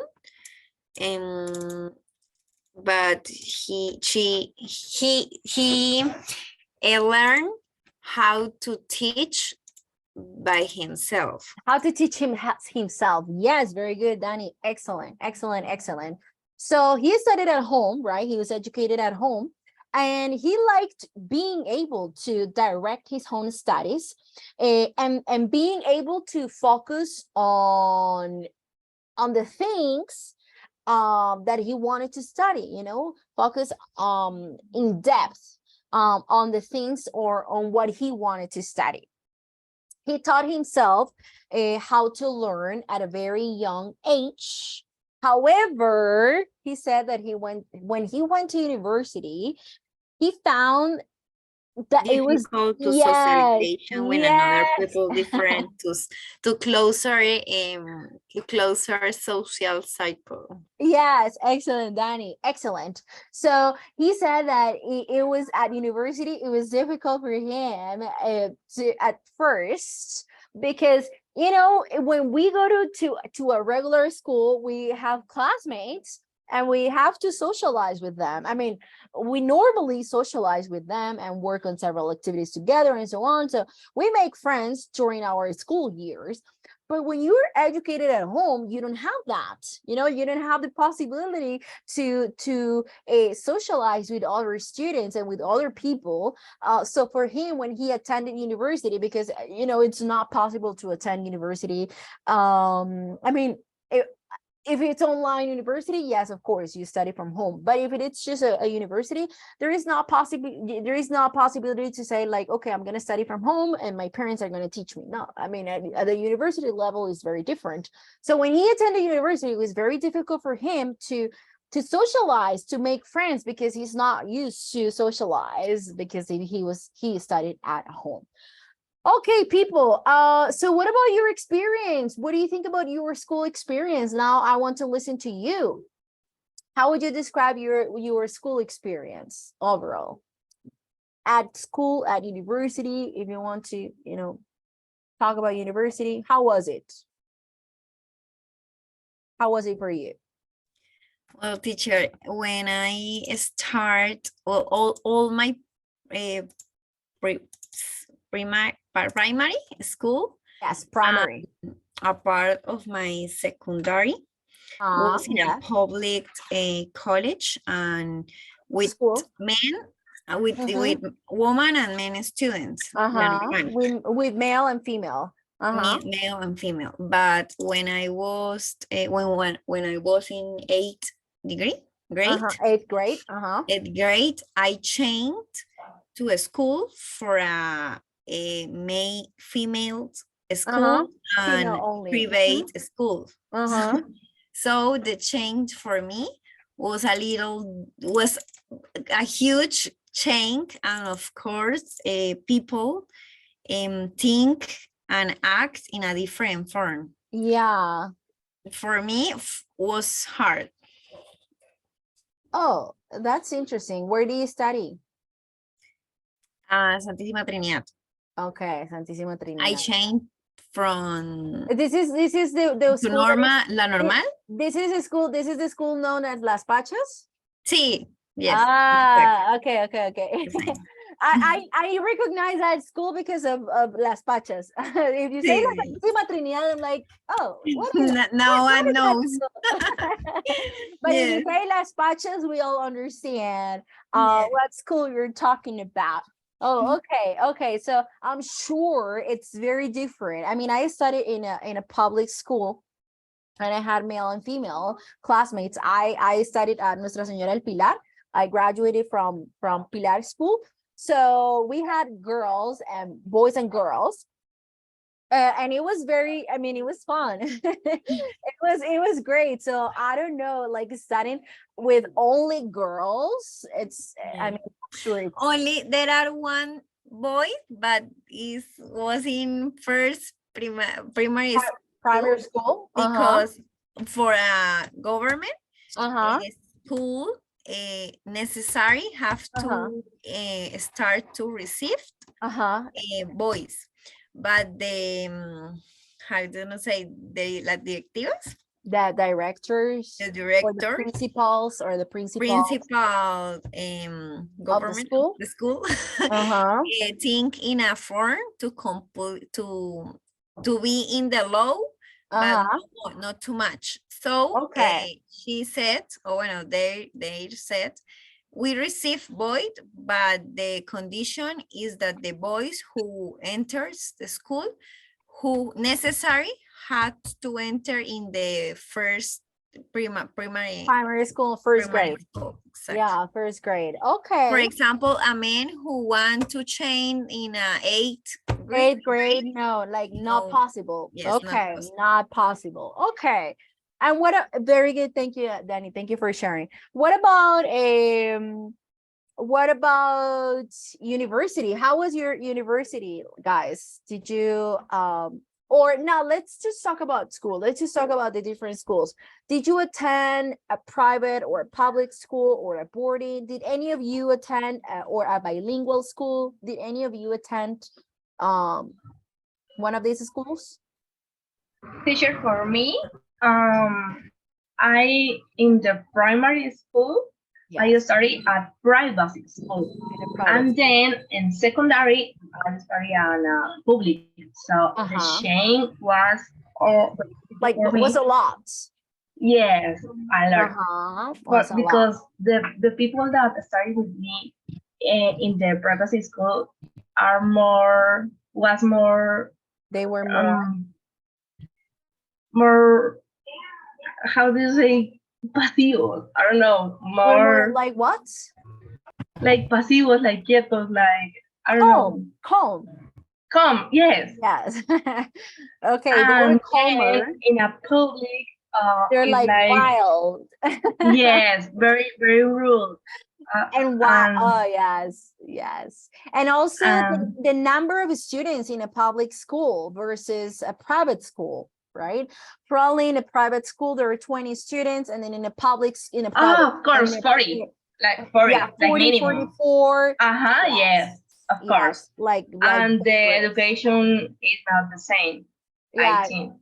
No, I love it's my not. school, and yes, I learned a lot of things, but the education is But it not was the very same. different. It was very Yes, different. of course. I'm sure it was. Okay, thank you very much for sharing. And then I want to ask this question to Harold, because Harold is from another city. Harold, what do you think education is education different or varies according to the city? Because where are you from, Harold? Where are you Yes, originally teacher. from? I totally agree. I am from Cartagena, and I guess that maybe the quality of the education in the Caribbean coast is lower than the rest of the country. I guess that maybe they are a lot of places than where you can find lower quality in education. For that reason, I guess that maybe a lot of people that live in the coast Caribbean couldn't study whatever they want. They wanted. Okay. Yes, teacher. But I mean, obviously they are places that offers a high quality program, but I guess that the majority of the places don't have the enough structure money or okay. Yes. Okay, I get it. Yes, teacher. Okay, so because we know that, for example, in small towns, the education is very different to the city, right? And it's part of our reality. It's part of the country. So if you go to a school in a small town, maybe they don't even have a school, and the infrastructure of the place, it's not like the best for you to receive your classes, for you to take the classes. And it's different here in the city, because the schools are bigger, because there are more teachers, because maybe the resources are like better. And but in a public school in a small town, it's different. And I guess it depends, it also varies from cities. So as Hado was saying, like education in the coast, it's very different to the education that you receive in cities like Bucaramanga or in Bogota or in Medellin. So it's very different, and that's very interesting. I was curious about that. Okay, people, so now we're going to continue. We're going to finish with this part that is a patterns to notice. Those are particles which modify the meaning of verbs. So we're going to pay attention to this part that is on page 861. So here we are going to see that some particles can add to the basic meaning of a verb without fundamentally changing what it means. Read the sentences below and what idea to the article in bold add. For example, that about sums it up, or I look back at my school days fondly. What is the meaning of these two sentences? Hold on, give me 1 second. I am going to change the book. You can, in the meantime, check your own books. And I'm going to change mine. Hold on.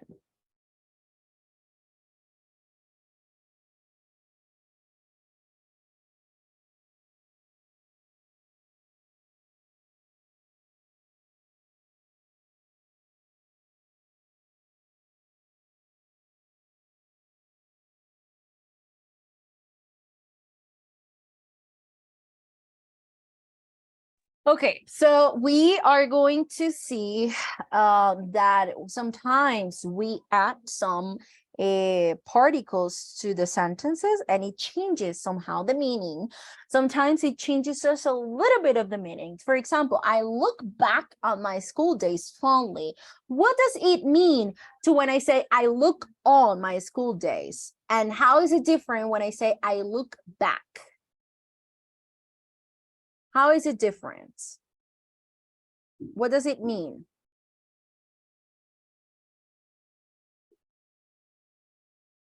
They go into the past. Okay, so look back is like looking to the past. And that about sums it up. So that sums something up. Sums it up. What is the meaning of sum up or sum something up?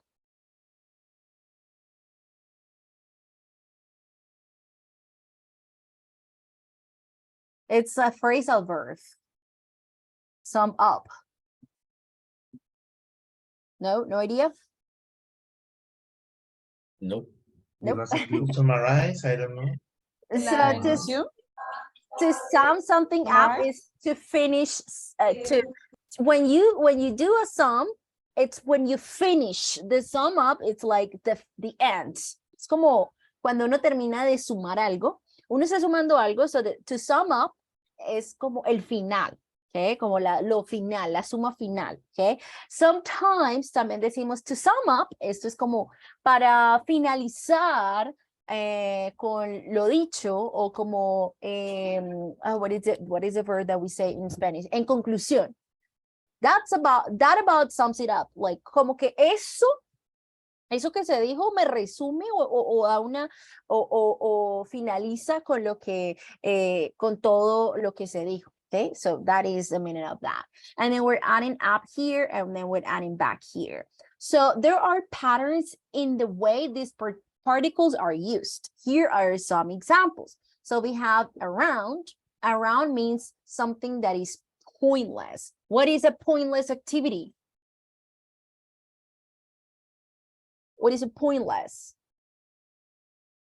Como no llegar al punto, divagar. Yes. So a pointless activity es una actividad que, digamos, no llega a ningún lado. You know, it's like that's pointless. Like no estamos avanzando, no estamos llegando a algún lugar. So around sometimes is added to a word or to a verb, and it means something like a pointless activity. For example, messing around or hanging around. So it means messing around, hanging around. It means like, you know, something pointless, like nothing there, like nothing important there. Messing around es como molestando, pero sin sentido, algo sin sentido, como just a regular activity or hanging around. Okay, we're hanging around means estamos pasando tiempo, pero no estamos haciendo nada productivo, como de cualquier cosa, you know? We can also say away. Away, it's intently or for a long time. That is chatting away, working away, typing away. So here away doesn't mean lejos. When we say, oh, we're chatting away, no significa estamos chateando lejos. No, or, you know, it's for a long time. So chatting away, working away, puede que no signifique trabajar lejos. I'm working away from home. Ya diferente si decimos working away from home. But if we say working away, it's just like for a long time. Or typing away. No, typing away for a long time. Back, it means to the past. Usualmente la palabra back nos hace referencia a atrás o espalda. So when we say, when I look back, no quiere decir mirar a mi espalda, sino mirar hacia el pasado. Yes, to the past. To look back. When I say, okay, think back or check back. So it's like, check that you did something. Revisa que hiciste algo en el pasado. Check back. Oh, se me olvidaron mis llaves. No sé dónde las puse. I don't know where they are. Ya revisé en el cajón o ya revisé en el bolso. And I say, okay, check back. That means, again, or check o revisan donde ya habías revisado, donde ya previamente lo habías hecho. So check back or think back. Remember, recuerden que al inicio del ciclo hemos dicho tal cosa. Okay, and I say, okay, guys, think back. So that means think in the past, what we said or what we studied in the past. Okay. We have down here, we have two options, becoming less or onto paper. The first one is slow down, calm down, die down. That means like lentamente, doing something, como disminuir algo gradualmente, like slow down, calm down, die down. And then the other one is onto paper, like write down. If I say write, okay, let's write on a piece of paper. Or if I say, let's write down, it means in a piece of paper, okay? Let's write in a piece of paper, let's write something down. If I say, write something down, let me write it here. Hold on.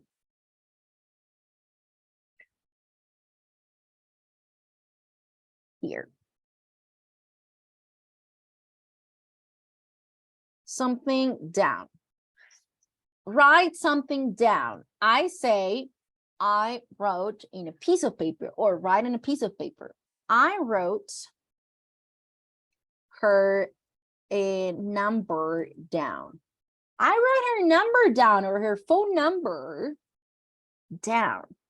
Si yo digo esto, no quiere decir, oh, escribí su número abajo. Ese down me hace referencia a en papel. So write something down. I wrote her phone number down. No quiere decir que escribí su papel, su número abajo y ahora quién sabe dónde tengo que buscar. No, quiere decir lo escribí en un papel. Okay. Write down, take down, note down. On, it means continue, like work on, carry on, drive on. Okay. Out, it has. It is most common.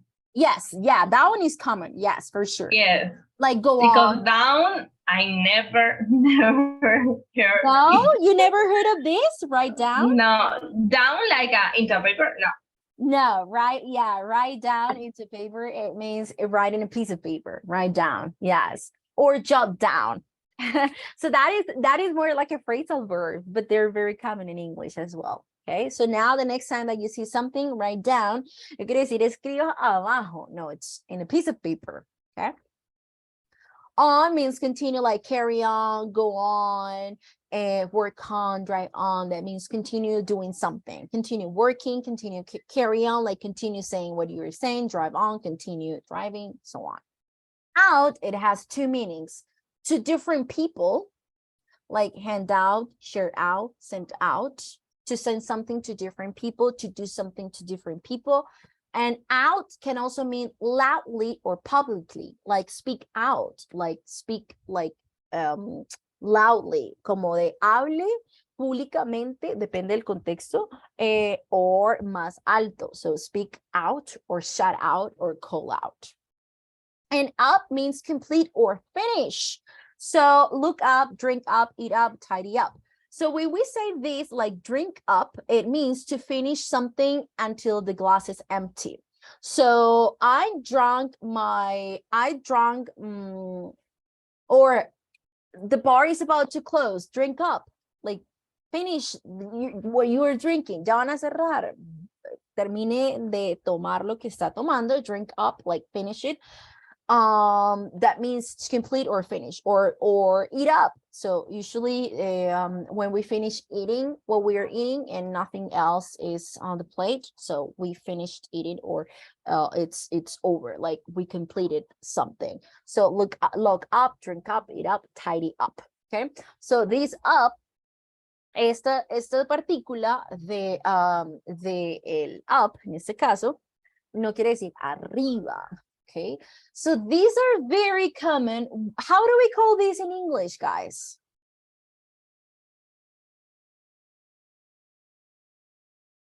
How do we call this? Phrasal verbs. Phrasal verbs, right? Phrasal verbs. I hate it. You hate it. I understand. As I was telling you at the beginning of the session, I hated phrasal verbs with all my heart. It was like a nightmare for me. But I realized that phrasal verbs are very common. And phrasal verbs are very important. Are so important. So I decided to overcome my nightmares, and then I decided to be friendly with phrasal verbs again. I have a question about phrasal verb. How do we recognize when we have to put the a word between the two words that forms the phrasal verb, or when we have to do it after? That's a good question. That's a great question, Hatter. There are phrasal verbs that are separable. Some other verbs are not. Some other phrasal verbs are not. So que hay unos phrasal verbs que podemos separar. Por ejemplo, write something down. O el pick up. Pick up your trash. Pick up the piece of paper. Pick up the toy. Or pick the toy up. Or pick me up. Okay. Hay algunos phrasal verbs que los puedo separar y les puedo poner el objeto en el medio. Okay. So when I say pick me up or pick the toys up, lo estoy separando, estoy poniendo el objeto en la mitad. I'm going to write it here so that you know what I'm talking about. For example, pick up. Okay. Or pick up the toys. Or pick the toys up. Okay. So here I am saying the phrasal verb together. I'm not separating the phrasal verb. I'm saying pick up the toys. Después del phrasal verb viene el objeto, pick up the toys. El objeto de la oración. O también lo puedo separar el phrasal verbs y poner el objeto en la mitad. So pick the toys up. There are some phrasal verbs. Algunos phrasal verbs que se pueden separar. Some others we can't. Algunos otros we can't. Sorry. Now, are there cases? Sorry, are there cases that, for example, if I decided to put in between and the words means different that put in after the verb? It can be. It can be. Oh my God. Yes. So that's why phrasal verbs are.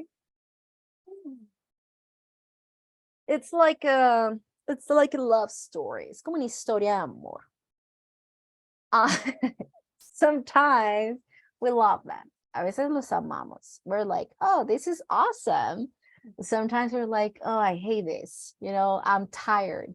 I never want to see them again. But it's necessary. Yeah, it's an awful love story. Es como que lo quiero dejar, pero no puedo. I can't. Es esa típica historia de amor tóxica que a veces se vive. So it's this that we understand, entendemos que son importantes. We understand that it's important. A veces los queremos no usar. A veces uno dice con los phrasal verbs, no, yo no los voy a usar. No, eso depende de cada quien. Si uno los decide usar, bien. Si uno no los decide usar, that's okay. Nadie nos obliga, right? Nadie nos obliga. However, sin embargo, phrasal verbs are very common in English. Son demasiado importantes. No demasiado importantes, sorry, demasiado comunes. Sorry, demasiado comunes era lo que quería decir. They're very common in English. But what's the thing? ¿Qué es lo que pasa con los phrasal verbs? Que así uno no quiera usarlos, uno debe aprenderlos, porque hay otras personas que sí los usan, right? So there are some people that are like, okay, I'm gonna use this phrasal verb, y si alguien dice, por ejemplo, oh, write this down, queda, what do you mean? I understand right, entiendo el right, pero no el down. O sea, ¿dónde lo escribo? Right. No, la otra persona quiere decir que escriba algo en un papel. Entonces es importante saberlo, es importante reconocerlos. Y es importante empezar a hacer las paces con los phrasal verbs, ¿ok? Porque sí son muy comunes. Now, what's my advice? ¿Cuál es mi consejo? Empiecen a aprenderse los phrasal verbs. que ustedes utilizarían en el día a día, ¿no? No hagan como my professor at university, like learn them, aprendérselos para un quiz o aprenderse unos que uno jamás utilizaría. Ahora, ustedes me dicen, teacher, ¿se acuerda de alguno? I don't. Honestly, I don't. Honestamente, no me acuerdo. Obviamente, eso fue en segundo semestre de la universidad. That was like 10 years ago. Hace como 10 años, I guess. Yeah, like 10 years ago. No, 9, como 9 años. Yes, like 9 years. And I don't. Ni idea. ¿Cuáles eran los que el profesor Julio nos hacía en el examen? I have no idea. I don't remember. No me acuerdo de ni uno. But they're very important. Son importantes. Algunos phrasal verbs ya los utilizamos de nuestro día a día, como el get up, get out, hang out, you know, things like that, pero ya por el uso constante y la práctica constante. So they're important, son importantes, okay? Now, to finish, para terminar, we are going to see this part in which there are these particles like these can also be used simply to emphasize or clarify the direction in which something or someone moves. So, eso me cambia el significado, right? O de cierta manera me lo modifica un poco. Eso sí me indica dirección, okay? For example, around can mean pointless, something like a pointless activity, but around can mean in the vicinity, like around, you know? So, around también significa alrededor. For example, drive around, walk around, stand around. So if I say, oh, I'm going to drive around to see if I find a good restaurant, or if I find an open restaurant, or I'm going to walk around because I want to think about something. So I'm going to walk around. So walk around means in the vicinity. Ese around que hace referencia a en los alrededores, okay? Away también puede significar far from, like move away or run away. So it also means intently or for a long time. But if we're talking about direction, si hablamos de dirección, significa away from. So move away como córrete a otro lugar. O I moved away o me mudé lejos. No? Move this away, move this object away, quiere decir póngalo lejos. Or run away. He ran away from his responsibilities. Él corrió lejos de sus responsabilidades. He ran away. Back from where it came. So it also means to the past, but it also means from where it came. So come back, go back, put back, hand back. So come back, regresa, okay? Or I come back from work. That means regreso el trabajo. Or let's go back. O fuimos a la tienda y se nos olvidó comprar algo. So we say, oh, let's go back. Vamos de regreso. Let's go back. Okay. Put something back. Poner algo de regreso donde estaba. Or hand back as well.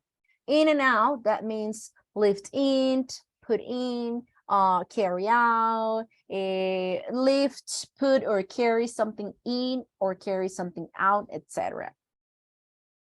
In or out, okay? In, out. Off to another place, like drive off, walk off, run off, saunter off, rush off. And then up and down, direction. Este sí me indica dirección, like climb up or down. Climb up a ladder or climb down a ladder, okay? Clear? Is it clear? Yes, teacher. Okay, very, very, very good. So, Teacher? yes, Angelica. Sorry, question. How can I recognize in which cases we have to refer about, for example, the second table and phrasal verbs with the second table and the first one? It's only practice. I mean, it's the context tells you what you mean. For example, if I say, oh, I'm going to walk around. If you say this, I'm going to walk around, Is it around, for example, tú dices, I'm going to walk around because I need to think about something.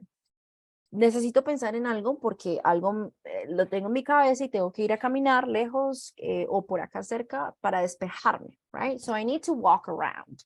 Ese walk around sería acá, in the vicinity. In the vicinity.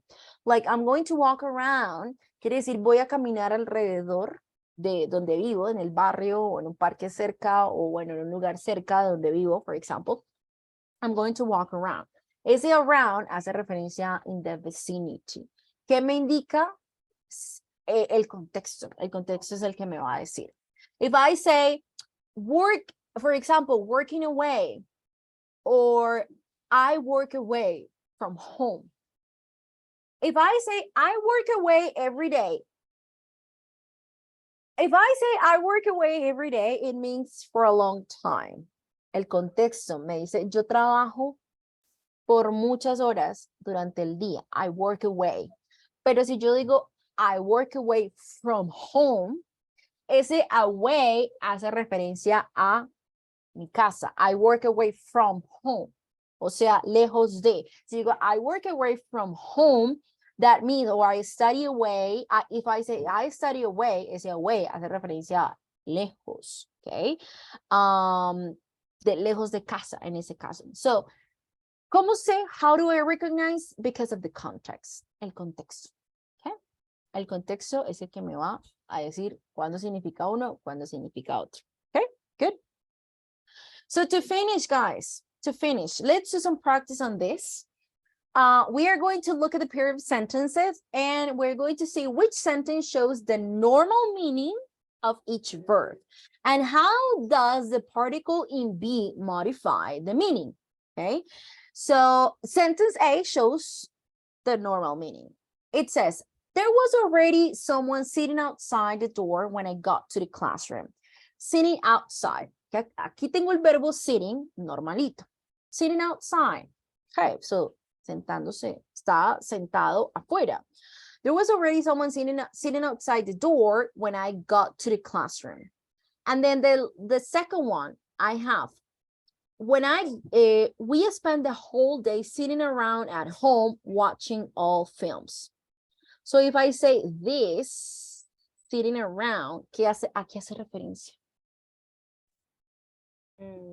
Near home? Sitting around at home. Near to their home. Ese around sería in the vicinity or a pointless. The vicinity. Look at this. Look at the sentence. We spent the whole day sitting around at home watching all films. Mírenlo. First. So look at the sentence. Look at the context. Miren el contexto. We spent the whole day sitting around at home watching all films. Pointless activity. A pointless activity. So in the second, in this number one, the second exercise, it's about a pointless activity. So here it's sitting around at home watching all films. It could be like a pointless activity, you know, or yeah, sitting around, like doing nothing, like maybe like watching movies or watching all films, like doing nothing, nada más, nothing else. Even didn't watch. Yeah, maybe like didn't watch. I mean, sitting around at home watching all films. That's it. Now let's go with number 2. Do you know if it's legal for a school to copy YouTube clips? And then B, the teacher wrote the answers on the blackboard and we all copied them down. So that's for the second one. Do you know if copied down is onto paper? Yes, very good. So this is the regular meaning. Ese es el, significado normal, copy YouTube clips, copiar. But then copy them down, it means in a piece of paper. The teacher wrote the answers on the blackboard and we all copied them down. Y todos lo copiamos, o sea, en una hoja. Number 3, my brother came to see me at the airport, or my brother came to see me off at the airport. Este off, see me off at the airport. ¿A qué hace referencia? To another place? To another place, Pick yes. up to Yes, another place. to another place, to another place. So my brother came to see me off at the airport. So to another place. Good. Lopez can play in Sunday's match, or after receiving treatment from the psychotherapist, Lopez was able to play on. So este on, play on, aquí hace referencia el on. Continue the activity. To continue playing, yes. To continue the activity, to continue playing. So after receiving, so the first one is Lopez can play it in Sunday match. So el primero, verbo normal, play. But then if I say play on, that means continue playing, okay? So Lopez was able to continue playing, or Lopez was able to play on. Teacher, can I say continue playing? Yes, you can. Teacher, ¿cuándo utilizo continue playing y cuándo utilizo play on? It depends on you. Like, it depends. Depende de cómo ustedes lo quieran utilizar, pero es importante entenderlo, reconocerlo, por si en algún momento nos llega a salir algo así, se digan, oh, okay, este on es de referencia a continue. Number 5, have you read any of Shakespeare's play? That is a regular sentence. And B, the teacher chose Jane to read out Hamlet's speech. Read out.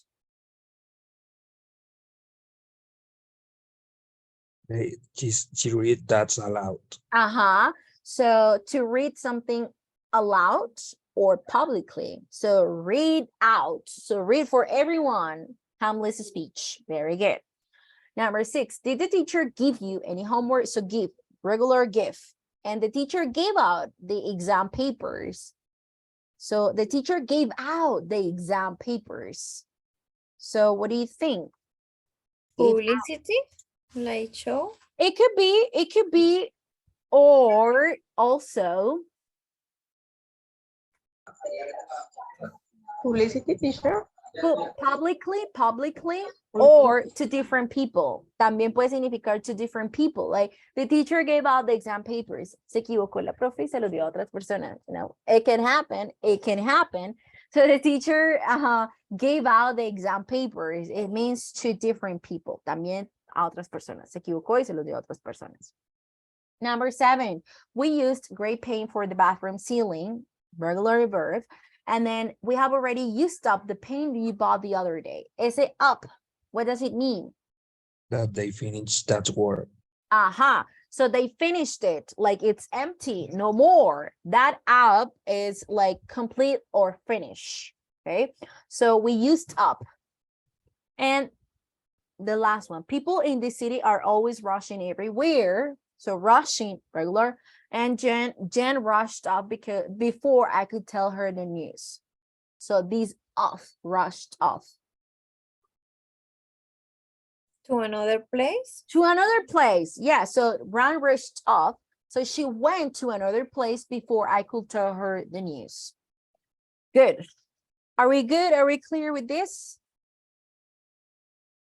Yes, teacher. Okay. Tomorrow we're gonna do more to practice. Yes. Tomorrow we're gonna do more practice on this. Okay. So far for today, thank you very much for everything, guys. I'll see you tomorrow. Thank you for coming today, and thank you for participating actively during today's session. Good night, guys. Take care. See you tomorrow. Thanks for coming. Thank you, teacher. Bye, guys. Bye. Take care. Bye. Bye. Bye.